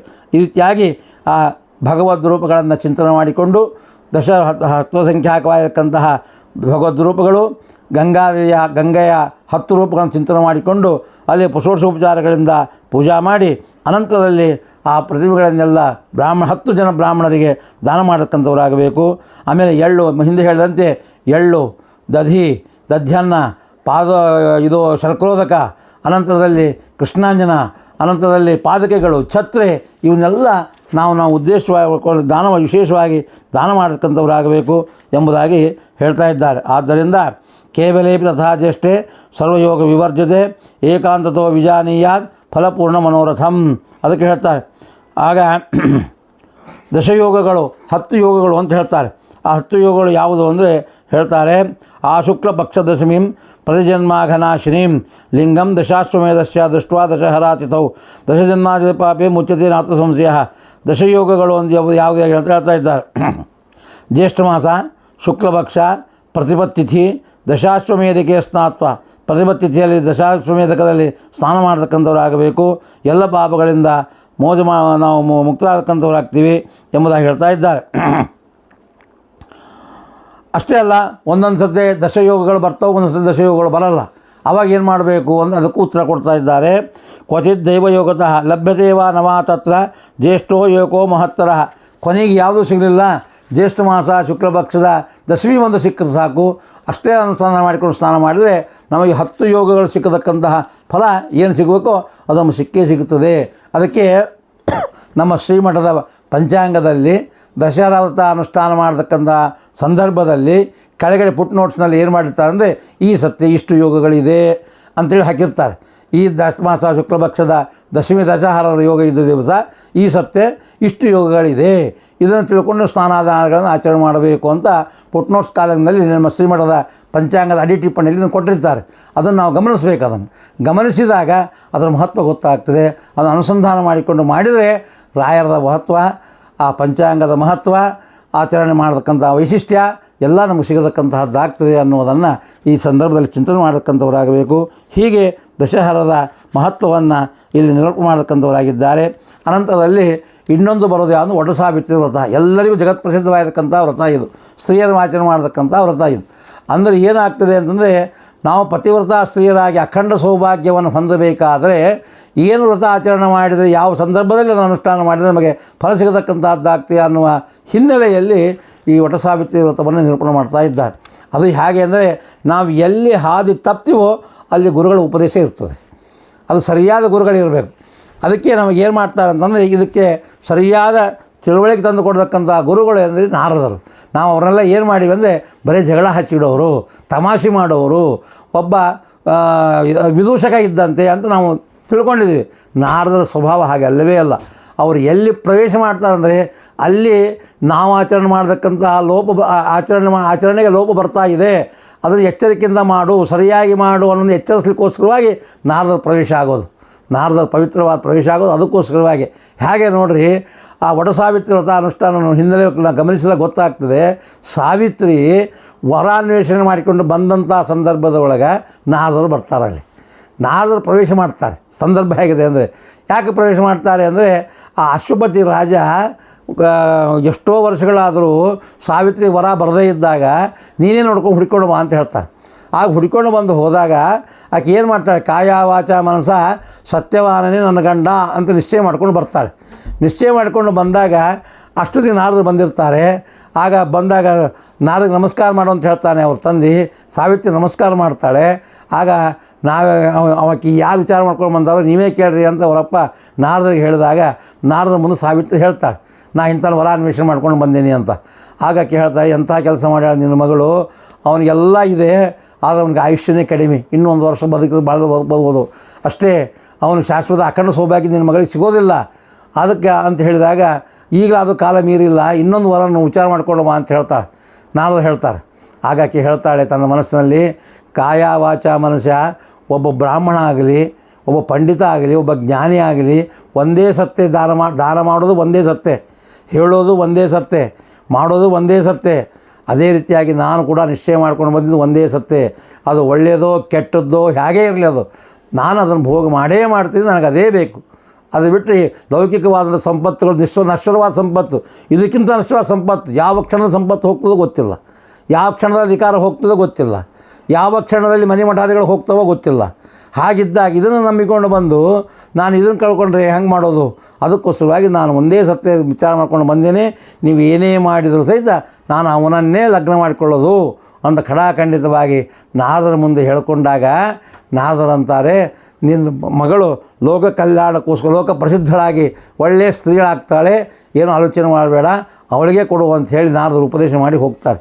ನಾರದರ ಉಪದೇಶದ ಮಹತ್ವ ಹೆಂಗೆ ಬಂತು ಅಂತಂದರೆ, ಅದೇ ಅಶ್ವಪತಿ ರಾಜ ಕಣ್ಣು ಕಳ್ಕೊಂಡಂಥ ಅಡವಿ ಒಳಗಿರತಕ್ಕಂತಹ ಒಬ್ಬನೇ ಮಗನ ಇಟ್ಕೊಂಡು ಬದುಕತಕ್ಕಂಥ ವ್ಯಕ್ತಿ ಹತ್ರ ಹೋಗಿ ಸಾವಿತ್ರಿ ಲಗ್ನ ಮಾಡಿ ಕೊಟ್ಟು ಬರ್ತಾನೆ. ಅವ್ರು ಹೇಳ್ತಾರೆ, ನಾವು ಕಣ್ಣು ಕುರುಡರು, ಕಿವುಡರು, ವಯಸ್ಸಾದವರು, ಒಬ್ಬನೇ ಮಗ, ನಮಗೆ ರಾಜ್ಯ ಇಲ್ಲ, ಅಧಿಕಾರ ಇಲ್ಲ, ಸಂಪತ್ತಿಲ್ಲ, ಅರಣ್ಯವಾಸಿಗಳು, ಹಣ್ಣು ತಿಂದು ಬದುಕೋರು ನಾವೆಲ್ಲ, ನನಗೆ ಯಾಕೆ ಕೊಡ್ತಿದ್ದೀನಿ ನಿನ್ನ ಮಗಳನ್ನ, ದುಃಖ ಪಡ್ತಾಳೆ ಆಕೆ, ಬೇಡ ಅಂತ ಹೇಳಿದ್ರೆ, ಇಲ್ಲ ನನ್ನ ಮಗಳು ಉಪದೇಶ ಮಾಡ್ಕೊಂಡು ನಿಶ್ಚಯ ಮಾಡ್ಕೊಂಡು ಬಂದಿದ್ದಾಳೆ, ನಿನ್ನ ಮಗನಿಗೆ ಕೊಡ್ತೀನಿ ನಾನು ಅಂತೇಳಿ ಅವನು ಅದೇ ಪ್ರಕಾರ ಮಗಳಿಗೆ ಕೊಟ್ಟು ಲಗ್ನ ಮಾಡಿಕೊಟ್ಟು ಹೋಗ್ತಾನೆ. ಆದರೆ ಕಾಲಾಂತರ ಅದು ವಿಧಿ ನಿಯಮ, ಅದು ಏನು ಮಾಡಲಿಕ್ಕಿಲ್ಲ, ಯಾರಿಗಾದರೂ ಮರಣ ಬಂದಕ್ಕಂತ ತಪ್ಪಿದ್ದಲ್ಲ. ಆದರೂ ಸಹಿತ ಅವನು ಮರಣ ಬಂದಾಗ ಆಕೆ ಧೈರ್ಯವಾಗಿ ಗಂಡನ ತೊಡೆ ಮೇಲೆ ಮಲಗಿಸಿಕೊಂಡು ಕೂತಂಥ ಸಂದರ್ಭದೊಳಗೆ ಯಮದೇವರು ಬರ್ತಾರೆ. ಯಮದೇವರಿಗೂ ಆಕೆಗೂ ಸಂವಾದ ಆಗ್ತದೆ. ಸಂವಾದ ಆದಾಗ ಯಮದೇವರ ಒಂದೊಂದು ಪ್ರಶ್ನೆಗೂ ಆಕೆ ಉತ್ತರ ಕೊಡ್ತಾಳೆ, ಉತ್ತರ ಕೊಟ್ಕೊತ ಹೋಗ್ತಾಳೆ. ಆ ಲೋಕ ವಿಲಕ್ಷಣವಾದ ಮಾತುಗಳನ್ನು ಕೇಳ್ತಾ ಇದ್ದರೆ ಎಂಥವನಿಗೆ ಅದು ಮನಸ್ಸು ಕರಗಿ ಹೋಗ್ತದೆ. ಎಂಥ ಸಾವಿತ್ರಿಯ ಧೈರ್ಯ ಎಂಥದ್ದು, ಆಕೆಯ ನಿಶ್ಚಲವಾದ ಸಂಕಲ್ಪ ಎಂಥ ದೃಢ ಸಂಕಲ್ಪ ಎಂಥದ್ದು. ಅದು ವೀರನಾರಿ, ವೀರಸ್ತ್ರೀ, ಪತಿವ್ರತ ಸ್ತ್ರೀಯ ಧರ್ಮ ಅದು ಅಷ್ಟು ಅಚಲವಾಗಿರ್ತದೆ. ಅವರು ಕೊನೆಗೆ ಏನು ಮಾಡ್ತಾರೆ, ಸೂರ್ಯನ ಕೂಡ ತಡೆಗಟ್ತಾರೆ ಪತಿವ್ರತ ಆದವರು. ಸೂರ್ಯ ಉದಯ ಆಗದಂತೆ ನೋಡ್ಕೊಂಡು ವಿರೋಧ ಮಾಡ್ತಾರೆ. ಅಂತಹ ಶಕ್ತಿ ಸ್ತ್ರೀಯಲ್ಲಿರತಕ್ಕಂಥದ್ದಾಗಿರುತ್ತೆ. ಅದೇ ಸಾತ್ವಿಕವಾದ ಸ್ತ್ರೀ, ಎಲ್ಲ ಸ್ತ್ರೀಯರಲ್ಲ, ಸಾತ್ವಿಕವಾದ ಸ್ತ್ರೀಯಲ್ಲಿ ಇರತಕ್ಕಂಥದ್ದಾಗಿರುತ್ತೆ, ಜಾಗೃತವಾಗಿರತಕ್ಕಂಥದ್ದಾಗಿರ್ತದೆ. ಹಾಗೆ ಅವಳು ತನ್ನ ಗಂಡನನ್ನು ಬದುಕಿಸಿಕೊಂಡು ಲೋಕಕ್ಕೆ ಒಬ್ಬ ಮಾದರಿ ಸ್ತ್ರೀಯಾಗಿ ಎಲ್ಲರೂ ಅಖಂಡ ಸೌಭಾಗ್ಯವನ್ನು ಹೊಂದಬೇಕಾದ ವ್ರತಾನುಷ್ಠಾನ ಮಾಡಿರಿ ಅಂತ ಹೇಳುವಂತೆ ಒಂದು ಇತಿಹಾಸ ಪ್ರಸಿದ್ಧವಾದ ಸ್ತ್ರೀಯಾಗಿ ನಿಂತಿದ್ದಾಳೆ ಇವತ್ತು. ಅಂತಹ ಸಾವಿತ್ರಿಯ ಕಥೆ ಈ ಜ್ಯೇಷ್ಠ ಮಾಸದ ಶುಕ್ಲಪಕ್ಷದಲ್ಲಿ ಬರತಕ್ಕಂತಹದ್ದಾಗಿರ್ತದೆ. ಇಂತಹ ಒಂದು ವೈಶಿಷ್ಟ್ಯ ಚೈತ್ರ ಮಾಸ ಶುಕ್ಲಪಕ್ಷದ್ದು, ಅದರಲ್ಲಿ ಕೊನೆಗೆ ಬರತಕ್ಕಂತಹದ್ದು. ಆಮೇಲೆ ಈ ಭೂಲೋಕಕ್ಕೆ ಬರತಕ್ಕಂಥ ಗಂಗಾ ನದಿ, ದಶಹರ, ನಾವೆಲ್ಲ ದಶಹರ ಅನುಷ್ಠಾನ ಮಾಡ್ತೀವಿ, ಎಲ್ಲಿ ಗಂಗಾನೇ ಇಲ್ಲ, ಗಂಗಾ ಸ್ನಾನನೇ ಇಲ್ಲ, ಗಂಗಾ ಸ್ಮರಣೆ ಇಲ್ಲ, ಗಂಗಾ ಹ್ಯಾಂಗಿದ್ದಳೋ ಗೊತ್ತಿಲ್ಲ. ಇಂಥ ಗಂಗಾ ಸ್ನಾನ ಮಾಡೋದು ಹೇಗೆ, ಉದ್ಧಾರ ಆಗೋದು ಹೇಗೆ ಅಂತ ಬಂದಾಗ ಭಗವಂತ ಏನು ಮಾಡಿದ, ಒಂದು ವಿಚಿತ್ರವಾದ ಸನ್ನಿವೇಶ ಸೃಷ್ಟಿ ಮಾಡಿ ಇಂದ್ರನ ಕಡೆಯಿಂದ 99 ಯಾಗ ಮಾಡಿಸಿ, ಸಗರ ಮಹಾರಾಜನ ಕಡೆಗೆ 99 ಯಾಗ ಮಾಡಿಸಿ, 100ನೇ ಯಾಗ ಪ್ರಾರಂಭ ಆದ ಮೇಲೆ ಇಂದ್ರ ಹೋಗಿ ಭಗವಂತನ ಶರಣಾಗತನಾದ. ಇಂದ್ರನಿಗೆ ಭಗವಂತ ಒಂದು ಉಪಾಯವನ್ನು ಹೇಳ್ತಾನೆ, ನಿನಗೆ ಅದೃಶ್ಯವಾದಂಥ ಒಂದು ವಿದ್ಯೆಯನ್ನು ಉಪದೇಶ ಮಾಡ್ತೇನೆ, ಆ ಉಪದೇಶವನ್ನು ಅದನ್ನು ಸಾಧನ ಸಿದ್ಧ ಮಾಡಿಕೊಂಡು ಅದೃಶ್ಯ ರೂಪದಿಂದ ಆ ಕುದುರೆಯನ್ನು ತೊಗೊಂಡು ಬಂದು ಪಾತಾಳ ಲೋಕದಲ್ಲಿ ಕಪಿಲ ಋಷಿಯ ಮುಂದೆ ಕಟ್ಟಿ ನೀನು ಹೋಗಿ ಯಥಾರೀತಿಯಾಗಿ ನೀನು ಕೂಡ ಮುಂದಿನ ವ್ಯವಹಾರ ಎಲ್ಲ ಆರಾಮಾಗಿ ನಡೀತದೆ, ಆಗಬೇಕಾಗಿದ್ದೇ ಅದು ನಡೀತದೆ ಅಂತ ಭಗವಂತ ಹೇಳಿದಾಗ ಭಗವಂತನ ಆಜ್ಞಾ ಪ್ರಕಾರವಾಗಿ ಅದೃಶ್ಯ ವಿದ್ಯೆಯನ್ನು ಇಂದ್ರ ಕಲ್ಕೊಂಡು ಅದನ್ನು ಸಿದ್ಧಿ ಮಾಡಿಕೊಂಡು ಅದರಂತೆ ಈ ಯಾವ ಯಜ್ಞಕ್ಕೆ ಬಿಟ್ಟಂತಹ ಕುದುರೆಯನ್ನು ತಗೊಂಡು ಬಂದು ಕಪಿಲ ಋಷಿಗಳ ಆಶ್ರಮದಲ್ಲಿ ಕಟ್ಟಿ ತಾನು ಹೋಗಿ ಕೂಡ್ತಾನೆ. ಸಗರ ಮಹಾರಾಜನ ಸೈನ್ಯ ಒಂದಲ್ಲ ಎರಡಲ್ಲ 1000 ಅಲ್ಲ 2000 ಅಲ್ಲ 60,000 ಜನ ಮಕ್ಕಳುಗಳು ಸಗರ ಮಹಾರಾಜನಿಗೆ. ಅವರು ಬಂದು ಯಜ್ಞಾಶ್ರಮ ಹುಡುಕ್ಲಿಕ್ಕೆ ಬರ್ತಾರೆ, ಎಲ್ಲೂ ಸಿಗೋದಿಲ್ಲ. ಕೊನೆಗೆ ಉಗುರಿನಿಂದ ಭೂಮಿಯನ್ನು ಸೀಳಿ ಪಾತಾಳ ಲೋಕಕ್ಕೆ ಹೋಗ್ತಾರೆ. ಅಲ್ಲಿ ಕಪಿಲ ಋಷಿ ಆಶ್ರಮದಲ್ಲಿ ಯಜ್ಞಾಶ್ರಮ ಇರತಕ್ಕಂಥದ್ದಾಗಿರ್ತದೆ. ಅದನ್ನು ನೋಡ್ತಾರೆ. ಇವನೇ ಕಳ್ಳ, ತಮ್ಮ ನಾಟಕ ಮಾಡ್ತಾ ಇದ್ದಾರೆ, ಇವರು ನಮ್ಮನ್ನು ಮೋಸ ಮಾಡಲಿಕ್ಕೋಸ್ಕರ ಇವರು ನಟನೆ ಮಾಡ್ತಾ ಇದ್ದವರು ಅಂತ ತಿಳ್ಕೊಂಡು ವಾಸ್ತವಿಕವಾಗಿ ಅವರು ತಪಸ್ಸಿನಲ್ಲೇ ಕೂತಿದ್ದು ಯಾವುದು ಗೊತ್ತೇ ಇಲ್ಲ ಕಪಿಲ ಋಷಿಗಳಿಗೆ. ಹಾಗಿದ್ದಾಗ ಅವರು ಚಿತ್ರಹಿಂಸೆ ಕೊಟ್ಟು ಆ ತಪಸ್ಸಿಗೆ ಭಂಗ ಬರುವಂತೆ ಮಾಡಿ ಅವ್ರನ್ನ ಎಬ್ಬಿಸಿದಾಗ ಅವರ ನೇತ್ರಾಗ್ನಿಂದ 60,000 ಸುಟ್ಟು ಭಸ್ಮಾಗಿಬಿಡ್ತಾರೆ. ಆಗ ಸಗರ ಮಹಾರಾಜಿಗೆ ಭಾಳ ಕಷ್ಟ ಆಗ್ತದೆ, ಏನು ಮಾಡಬೇಕು ಮುಂದೆ, ಹೇಗೆ ಏನು ಕಥೆ ಅಂತೇಳಿ. ಆಗ ಯಜ್ಞವನ್ನು ಹೇಗೋ ಒಂದು ರೀತಿಯಾಗಿ ಯಜ್ಞ ಸಮರ್ಪಣೆ ಮುಗಿಸ್ತಾನೆ. ಆ ಮುಗಿಸಿದಾದ ಮೇಲೆ ಸಗರ ಮಹಾರಾಜ ತನ್ನ ಮೊಮ್ಮಗನಿಗೆ ಹೇಳ್ತಾನೆ, ಭಗೀರಥ ಮಹಾರಾಜನಿಗೆ. ಆ ಭಗೀರಥ ಮಹಾರಾಜ ವಿಷಯ ತಿಳಿಸಿದಾಗ ನಿನ್ನ ಪಿತೃಗಳ ತೃಪ್ತಿ ಆಗಬೇಕಾದ ಉದ್ದೇಶ ಸದ್ಗತಿ ಆಗಬೇಕಾದ್ರೆ ಗಂಗಾನ ಕರ್ಕೊಂಡು ಬಂದು ನೀನು ಉದ್ಧಾರ ಮಾಡಬೇಕು ಅಂತ ಹೇಳಿದಾಗ ಆ ಗಂಗಾ ಎಂಥದ್ದು ಅಂದರೆ ಭಗವಂತನ ಪಾದೋದಕ. ಭಗವಂತನ ಪಾದ ಪ್ರಕ್ಷಾಲ ಬ್ರಹ್ಮದೇವರು ಭಗವಂತನ ಪಾದವನ್ನು ಪ್ರಕ್ಷಾಲನೆ ಮಾಡಿ ಆ ನೀನು ತಮ್ಮ ಕಮಂಡಲೊಳಗೆ ಇಟ್ಕೊಂಡಿರ್ತಾರೆ. ಅದು ನಿಜವಾದ ಗಂಗಾ. ಆ ಗಂಗಾ ಇಲ್ಲಿ ಬರಬೇಕಾದ್ರೆ ಹೇಗೆ ಮಾಡಬೇಕು ಅಂದರೆ ಭಗೀರಥ ಮಹಾರಾಜ ಎಷ್ಟೋ ವರ್ಷಗಳು ಕಳೆದು ಹೋಗ್ತದೆ. ಆವಾಗ ಭಗೀರಥ ಮಹಾರಾಜ ಬರ್ತಾನೆ. ಬಂದು ಬ್ರಹ್ಮದೇವರು ತಪಸ್ಸು ಮಾಡ್ತಾನೆ. ಅವರು ಹೇಳ್ತಾರೆ, ನಂದೇನಿಲ್ಲ, ನಾ ಬಿಡ್ತೀನಿ ಗಂಗಾನ, ಆದರೆ ಗಂಗಾದೇವಿ ಸ್ಥಾಪನೆ ಮೊದಲು ಪ್ರಸನ್ನ ಮಾಡುವಂತಾನೆ. ಗಂಗಾದೇವಿ ಪ್ರಸನ್ನ ಪ್ರಾರ್ಥನೆ ಮಾಡಿಕೊಳ್ತಾನೆ. ನಾನು ಬರ್ತೀನಿ, ನನ್ನ ವೇಗ ತಡ್ಕೊಳ್ಳಿಕ್ಕೆ ಯಾರು ಭೂಮಿನ ಸಾಧ್ಯ ಇಲ್ಲ ನನ್ನ ವೇಗ. ಮತ್ತು ಹೇಗೆ ಅಂದರೆ ರುದ್ರದೇವರನ್ನು ನೀವು ಮೊದಲು ಬಲಿಸಿಗೋ, ರುದ್ರದೇವರ ಒಪ್ಪಣೆ ಅಂಗೀಕಾರ ತಗೋ, ಆಮೇಲೆ ನಾ ಬರ್ತೀನಿ ಅಂತ. ಆಗ ರುದ್ರದೇವರು ಪ್ರಾರ್ಥನೆ ಮಾಡ್ತಾನೆ. ರುದ್ರದೇವರು ಪ್ರಾರ್ಥನೆ ಮಾಡಿಕೊಂಡಾಗ ರುದ್ರದೇವರು ಜಟ ಕಟ್ಟಿಕೊಂಡು ನಿಂದಿರ್ತಾರೆ. ಎಂತಹ ರುದ್ರದೇವರ ಜಟದ ಶಕ್ತಿ ಅಂತಹದ್ದು ನೋಡ್ರಿ. ಯಾವುದೋ ಒಂದು ಪ್ರಳಯ ಒಂದು ಸಾರಿ ಏನಾದರೂ ನದಿ ಉಕ್ಕಿ ಹರಿತು ಅಂತಂದರೆ ಈ ಡ್ಯಾಮ್ಗಳಿಗೆ ಕೊಚ್ಕೊಂಡು ಹೋಗ್ತದೆ, ಹೇಳಿ ಹೆಸರಿಲ್ಲದೆ. ಅಷ್ಟು ವೇಗ ಒಂದು ಮಾಮೂಲು ಮಳೆ ಬಂದೇ ಈ ನದಿಗೆ ಅಷ್ಟು ವೇಗದ ಶಕ್ತಿ ಇರಬೇಕಾದ್ರೆ ಆಕಾಶದಿಂದ ಹರಿದು ಬಿಡತಕ್ಕಂತಹ ಗಂಗಾ ನದಿಗೆ ಎಷ್ಟು ಶಕ್ತಿ ಇರಬೇಕು, ಎಂತಹ ವೇಗ ಇರಬೇಕು, ಅದನ್ನು ತಿಳ್ಕೊಳ್ತಕ್ಕಂತಹ ಶಕ್ತಿ ಬೇಕಲ್ಲ. ಅದು ರುದ್ರದೇವರಿಗಿದೆ ಅಂತಂದರೆ ರುದ್ರದೇವರ ಸಾಮರ್ಥ್ಯ ಎಂಥದ್ದು. ಆ ಜಟದಾಗ ಆಗಾಕಿ ಅಹಂಕಾರದ ಬರ್ತಾಳಂತೆ ಗಂಗಾದೇವಿ ಬಂದು, ನನ್ನ ವೇಗ ತಡೆಯೋರು ಯಾರಿದ್ದಾರೆ, ನಾನು ಮಹಾಸಮರ್ಥಳು, ನಾನು ಮಹಾವೇಗವುಳ್ಳವಳು ಅಂತೇಳಿ ಆ ದಿಮಾಕದಿಂದ ಬಂದ ತಳಗೆ ಬೀಳ್ತಾ ಇದ್ದರೆ ರುದ್ರದೇವರ ಜಟದಲ್ಲಿ ಬಿದ್ದು ಸ್ತಬ್ಧಳಾಗಿಬಿಟ್ಲಂದು, ಹೊರಗೆ ಬರಲೇ ಇಲ್ಲ. ಗಂಗಾದೇವಿಗೆ ಆಶ್ಚರ್ಯ ಆಯಿತು, ಎಂತಹ ದುರ್ದೇವರ ಸಾಮರ್ಥ್ಯ ಅಂತ ತಿಳ್ಕೊಂಡ್ರು. ಆಗ ನೋಡಿದ್ಲು ಗಂಗಾದೇವಿ ಸ್ತಬ್ಧಳಾಗಿಬಿಟ್ಲು. ಆಗ ಭಗೀರಥ ಪ್ರಾರ್ಥನೆ ಮಾಡಿದ, ನಾನು ಬಂದೀನಿ, ಏನು ಮಾಡಲಿ, ರುದ್ರದೇವರು ಪ್ರಾರ್ಥನೆ ಮಾಡುವಂದ್ಲು ಗಂಗಾ. ಆಗ ರುದ್ರದೇವರು ಏನು ಮಾಡಿದರು, ತಮ್ಮ ಜಟದ ಒಂದು ಕೂದಲು ಎಳೆಯನ್ನು ಸಡ್ಲ ಮಾಡಿದರೆ ಆ ಗಂಗಾ 7 ಪ್ರವಾಹ ಬಂತು ಹೊರಗಡೆಗೆ. ನೋಡ್ರಿ ಹೇಗಿದೆ, 7 ಪ್ರವಾಹದಲ್ಲಿ ಒಂದು ಭಾಗ ಮಾತ್ರ ನಮ್ಮ ಭಾರತ ದೇಶಕ್ಕೆ ಬರತಕ್ಕಂಥದ್ದಾಯಿತು ಗಂಗಾ ನದಿ. ಅಂತಹ ಗಂಗಾ ನದಿಯನ್ನು ತೊಗೊಂಡು ಬಂದಂಥ ಮಹಾನುಭಾವ ಭಗೀರಥ ಮಹಾರಾಜ. ಅವನು ಕರ್ಕೊಂಡು ಬಂದ. ಮಧ್ಯದಲ್ಲಿ ಮತ್ತೊಂದು ವಿಘ್ನ ಬಂತು, ಬರ್ತಾಯಿತ್ತು, ವೇಗ ಬರ್ತಾಯಿತ್ತು, ಮುಂದೆ ಹೋಗ್ತಾಯಿದ್ದ ಭಗೀರಥ ಮಹಾರಾಜ. ಮಧ್ಯದಲ್ಲಿ ಇದು ಬಂತು, ಜನ ಋಷಿಗಳ ಆಶ್ರಮ ಬಂತು. ಗಂಗಾ ಕೊಚ್ಕೊಂಡು ಹೋಗಿಬಿಡ್ತು. ಸಿಟ್ಟು ಬಂತು, ಜನ ಋಷಿಗಳಿಗೆ ಪಾಪೋಷಣ ಮಾಡಿಬಿಟ್ರು. ಗಂಗಾ ಹೋಗಿಬಿಡ್ತು, ನೀರೇ ಇಲ್ಲ, ಶಬ್ದ ಇಲ್ಲ. ತಿರುಗಿ ನೋಡಿದ ಗಂಗಾನೇ ಕಾಣಿಸ್ಕೊಳ್ಳು, ಗಾಬರಿ ಆಗೋಯ್ತು. ಮತ್ತೆ ಪ್ರಾರ್ಥನೆ ಮಾಡಿಕೊಂಡ, ಜನ ಋಷಿಗಳು ನಾನು ಕಟ್ಟಿ ಹಾಕಿದ ಜನ ಋಷಿಗಳು ಪ್ರಾರ್ಥನೆ ಮಾಡು ಅಂತಂದರು. ಆಗ ಜನ ಋಷಿಗಳನ್ನು ಪ್ರಾರ್ಥನೆ ಮಾಡಿಕೊಂಡ.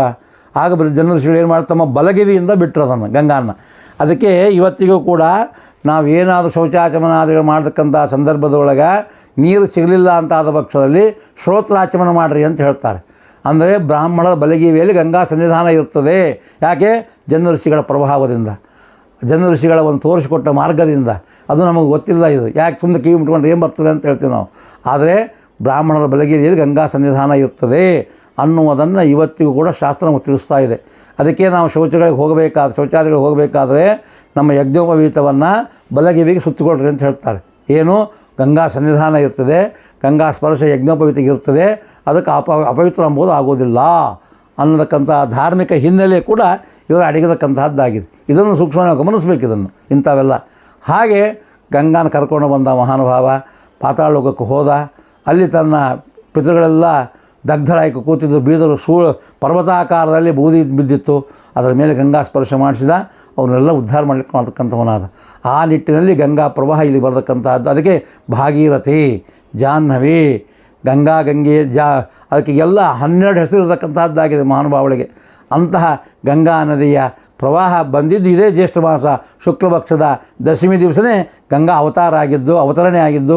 ಇಂತಹ ಒಂದು ಪವಿತ್ರವಾದಂತಹ ದಿವಸದಲ್ಲಿ ನಾವು ಇಷ್ಟೆಲ್ಲ ಅನುಸಂಧಾನ ಮಾಡಿಕೊಂಡು ಸ್ನಾನ ಮಾಡಿದರೆ ಭಗವಂತ ನಮಗೇನು ಕೊಡಲಿಕ್ಕಿಲ್ಲ, ಪ್ರಸನ್ನ ಆಗಲಿಕ್ಕಿಲ್ಲ. ಪ್ರಸನ್ನನಾದರೆ ನಮಗೇನು ಕೊಡಲಿಕ್ಕಿಲ್ಲ. ಕಿಮಲಭ್ಯಂ ಭಗವತಿ ಪ್ರಸನ್ನೆ ಶ್ರೀನಿಕೇತನೆ. ಭಗವಂತ ಪ್ರಸನ್ನನಾಗಿಬಿಟ್ರೆ ಅಸಾಧ್ಯವಾದ ವಸ್ತು ಇನ್ನೇನಿದೆ, ಯಾವುದೂ ಇಲ್ಲ.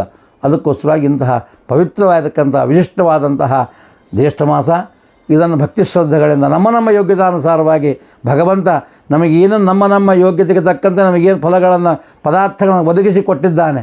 ಅದರಲ್ಲಿ ಒಂದು ಭಾಗವನ್ನು, ಅಷ್ಟೂ ಅಲ್ಲ, ಒಂದು ಭಾಗವನ್ನು ನಾವು ಭಕ್ತಿ ಶ್ರದ್ಧೆಗಳಿಂದ ಸ್ನಾನದಾನಾದಿಗಳನ್ನು ಮಾಡಿಕೊಂಡು ಆಚರಣೆ ಮಾಡಿ ತನ್ಮೂಲಕವಾಗಿ ಹರಿವಾಯುಗುರುಗಳ ಮುಖಾಂತರವಾಗಿ ಭಗವಂತನ ಸಮರ್ಪಣೆ ಮಾಡಿದಾಗ ಭಗವಂತ ಅದನ್ನು ಪ್ರೀತಿಯಿಂದ ಸ್ವೀಕಾರ ಮಾಡಿ ನಾವು ಕೇಳದೇ ಇರತಕ್ಕಂಥ ವಸ್ತುಗಳನ್ನೆಲ್ಲ ಕೊಡ್ತಾನೆ ಸ್ವಾಮಿ. ಅದಕ್ಕೆ ಹೇಳ್ತಾರೆ ದಾಸರಂತಾರೆ, ಕೆಲವು ಭಗವಂತ ಏನು ಮಾಡ್ತಾರೆ ಅಂದರೆ ಕೇಳದಲ್ಲೇ ಕೊಡುತ್ತಿಪ್ಪ ಸುರರಿಗೆ. 3 ಜನಕ್ಕೆ ಕೊಡ್ತಾನಂತೆ ಭಗವಂತ, 3 ವಿಧವಾದ ಜೀವರಿಗೆ ಕೊಡ್ತಾನೆ ಭಗವಂತ. ಹೆಂಗೆ ಕೊಡ್ತಾನೆ? ಕೇಳಿದಲ್ಲೇ ಕೊಡುತ್ತಿಪ್ಪ ಸುರರಿಗೆ. ದೇವತೆಗಳಿಗೆ ಕೇಳೋದೇ ಬೇಕಾಗಿಲ್ಲ, ಕೊಟ್ಟು ಬಿಡ್ತಾನೆ. ಪ್ರಹ್ಲಾದರಾಜರು ಮೋಕ್ಷ ಕೇಳಿದ್ರಾ? ಪ್ರಹ್ಲಾದರಾಜನೆಲ್ಲ ಕೇಳಿದ್ರಾ ಸಂಪತ್ತನ್ನು? ಇಲ್ಲ. ಕೊಡ್ತೀನಿ ಬಾ ಅಂದ ಸ್ವಾಮಿ, ಬೇಕಾಗಿಲ್ಲ ಅಂದರು ಪ್ರಹ್ಲಾದರಾಜರು.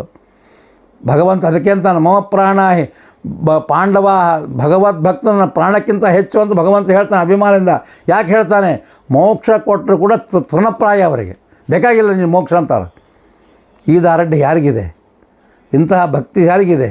ಇಂತಹ ಅನುಸಂಧಾನ ಯಾರಿಗಿದೆ? ಅದು ಕೇವಲ ಭಗವದ್ಭಕ್ತರಿಗೆ ಮಾತ್ರ.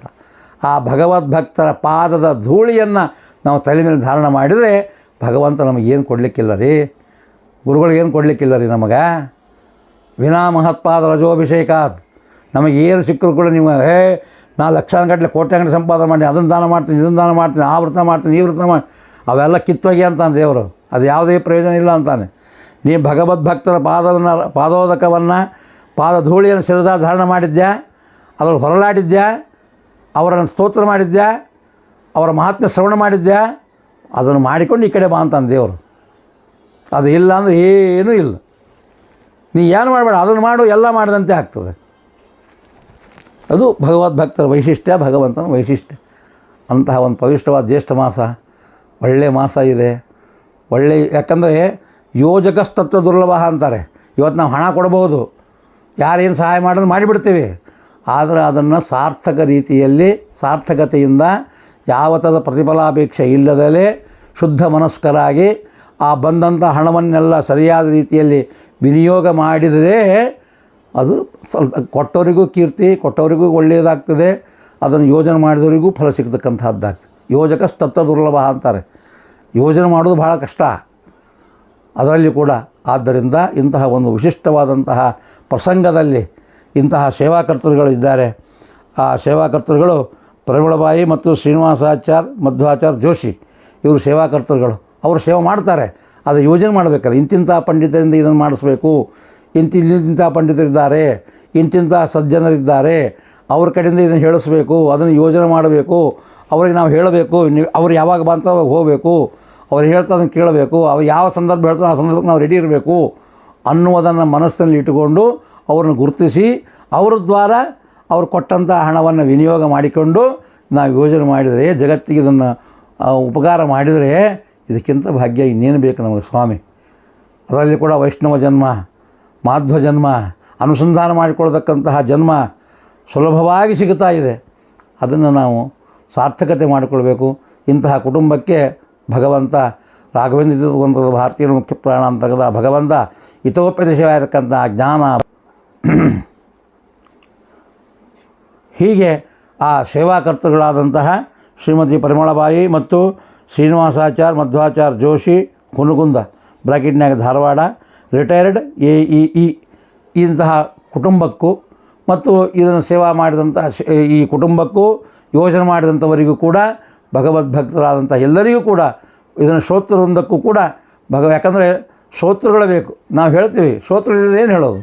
ಆ ಶ್ರೋತೃವೃಂದಕ್ಕೂ ಕೂಡ ಶ್ರವಣ ಮಾಡತಕ್ಕಂತಹ ಒಂದು ಒಳ್ಳೆಯ ಮನಸ್ಸನ್ನು ಭಗವಂತ ಕೊಡಲಿ ಎಂಬುದಾಗಿ ಅನುಸಂಧಾನ ಮಾಡ್ತಾ ಈ ಅಸ್ಮದ್ ಗುರುವಂತದ ಭಾರತೀಯ ಮುಖ್ಯ ಪ್ರಾಣ ಅಂತರ್ಗದ ಭಗವಂತನಲ್ಲಿ ಇದನ್ನು ಸಮರ್ಪಣೆ ಮಾಡ್ತಾ ಇದ್ದೇನೆ. ಶ್ರವಣ ಮಾಡೋದಷ್ಟೇ ಅಲ್ಲ, ಶ್ರವಣ ಮಾಡಿ ನಮ್ಮ ಯೋಗ್ಯತಾನುಸಾರವಾಗಿ ಅದನ್ನು ಅನುಷ್ಠಾನ ಮಾಡಿ ನಾವೆಲ್ಲರೂ ಕೂಡ ಉದ್ಧತರಾಗೋಣ ಎಂಬ ವಿಷಯವನ್ನು ತಿಳಿಸ್ತಾ ಎರಡು ಮಾತುಗಳನ್ನು ಮುಗಿಸ್ತಾ ಇದ್ದೇನೆ. ಶ್ರೀಕೃಷ್ಣಾರ್ಪಣಮಸ್ತು, ಮಧ್ವೇಶಾರ್ಪಣಮಸ್ತು.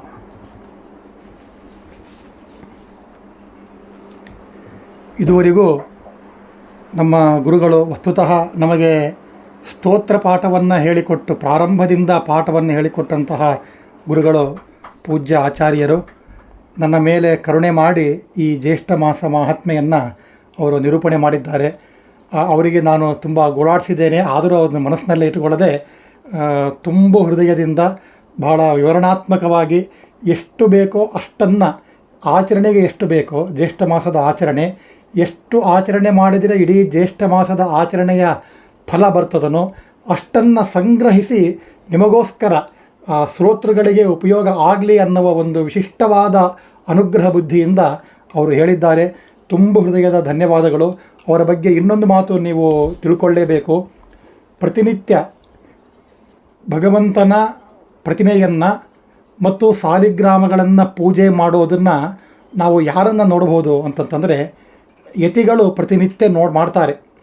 ಯತಿಗಳಾದ ನಂತರ ಗೃಹಸ್ಥರು ಮಾಡಿದರೂ ಕೂಡ ಅನೇಕ ತೊಂದರೆಗಳಿಂದ ಅವರು ಮಾಡೋದು ಬಿಟ್ಟಿರಬಹುದು. ಇವತ್ತು ಏನೋ ತೊಂದರೆ ತಲುಪಿಲಿ ಆಗಿದೆ ಅಂಥೇಳಿ. ಆದರೆ ನಮ್ಮ ಗುರುಗಳು ಎಂತಹ ಪ್ರಸಕ್ತಿ ಬಂದರೂ ಕೂಡ ಈ ಅನಿವಾರ್ಯ ಪ್ರಸಕ್ತಿಗಳು ಬಿಟ್ಟರೆ ಸಾಮಾನ್ಯ ದಿನಗಳಲ್ಲಿ ಪ್ರತಿನಿತ್ಯವೂ ಕೂಡ ತಪ್ಪದಲೇ ಸಾಲಿಗ್ರಾಮವನ್ನು ಮುಟ್ಟಿ ಪೂಜೆ ಮಾಡಿರ್ತಕ್ಕಂಥ ಮಹಾನುಭಾವರು ನಮ್ಮ ಗುರುಗಳು. ಅಂತಹ ಅವರು ಅನೇಕ ಧರ್ಮ ಕರ್ಮಗಳನ್ನು ಅವರು ಸಾಧನೆ ಮಾರ್ಗದಲ್ಲಿ ಮುಂದುವರೆದಿದ್ದಾರೆ.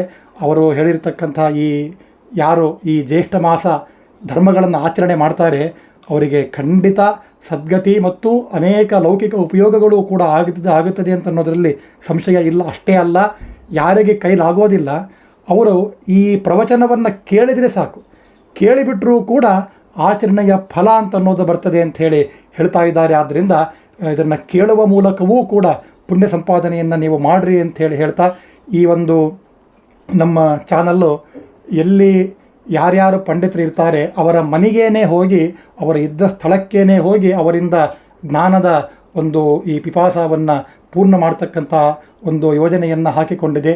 ಇಂತಹ ಕಾರ್ಯದಲ್ಲಿ ನಿಮ್ಮೆಲ್ಲರ ಸಹಕಾರ ಅತ್ಯಗತ್ಯ. ನೀವು ಈ ಉಪನ್ಯಾಸ ಈ ಕಾರ್ಯ ನಿಮಗೆ ಇಷ್ಟವಾದಲ್ಲಿ ಲೈಕ್ ಅಂತನ್ನೋದು ಮಾಡಬೇಕು. ಯಾಕೆ ಅಂತಂದರೆ ಲೈಕ್ ಮಾಡಿದರೆ, ಕಾಮೆಂಟು ನಿಮ್ಮ ಅನಿಸಿಕೆಯನ್ನು ಹೇಳಿದರೆ, ಸಬ್ಸ್ಕ್ರೈಬ್ ಜಾಸ್ತಿ ಮಾಡಿಕೊಂಡ್ರೆ ಆವಾಗ ಈ ಯೂಟ್ಯೂಬ್ ಚಾನಲ್ ಏನಿದೆ ಇದಕ್ಕೆ ಚಾನಲ್ ಇದಿದೆ ಅಂಥೇಳಿ ಈ ಜ್ಞಾನದ ಕಾರ್ಯಕ್ರಮವನ್ನು ಎಲ್ಲರೂ ನೋಡುವಂತೆ ಅದು ಡಿಸ್ಪ್ಲೇ ಮಾಡ್ತದೆ. ಆದ್ದರಿಂದ ನಿಮಗೆ ಇಷ್ಟವಾದಲ್ಲಿ ಇದನ್ನು ಲೈಕ್ ಮಾಡಿರಿ ಮತ್ತು ಶೇರ್ ಮಾಡಿರಿ, ಕಾಮೆಂಟ್ ಮಾಡಿರಿ ಮತ್ತು ಸಬ್ಸ್ಕ್ರೈಬ್ ಮಾಡಿಕೊಳ್ಳಿ ಎಂಬುದಾಗಿ ಹೇಳ್ತಾ, ಈ ಒಂದು ಸೇವೆಯನ್ನು ಮಾಡಿರ್ತಕ್ಕಂತಹ ಈ ಪ್ರವಚನ ಸೇವೆಯನ್ನು ಮಾಡಿರ್ತಕ್ಕಂತಹ ಸೇವಾಕರ್ತೃಗಳಾದಂತಹ ಶ್ರೀಮತಿ ಪರಿಮಳಾಬಾಯಿ ಹಾಗೂ ಮತ್ತು ಶ್ರೀ ಶ್ರೀನಿವಾಸಾಚಾರ್ಯ ಮಧ್ವಾಚಾರ್ಯ ಜೋಶಿ ಹುನಗುಂದ ಧಾರವಾಡ ರಿಟೈರ್ಡ್ AEE ಮತ್ತು ಕುಟುಂಬದವರು ಇವರಿಗೆ ಜ್ಯೇಷ್ಠ ಮಾಸ ನಿಯಾಮಕನಾಗಿರ್ತಕ್ಕಂಥ ಭಗವಂತ ಮತ್ತು ಶ್ರೀಮನ್ ಮೂಲರಾಮಚಂದ್ರ ದೇವರು ಶ್ರೀ ಗುರುರಾಜರು ಮುಖ್ಯಪ್ರಾಣದೇವರು ಅನುಗ್ರಹ ಮಾಡಲಿ ಎಂಬುದಾಗಿ ಪ್ರಾರ್ಥನೆ ಮಾಡ್ತಾ ಈ ಯಥಾಶಕ್ತಿ ಅವರು ಕೊಟ್ಟಂತೆ ತುಳಸಿ ದಳವನ್ನು ಗುರುಗಳಿಗೆ ಸಮರ್ಪಣೆ ಮಾಡ್ತಾ ಇದ್ದೇನೆ. ಶ್ರೀಕೃಷ್ಣ ಅರ್ಪಣಮಸ್ತು. ಹರೇ ನಮಃ.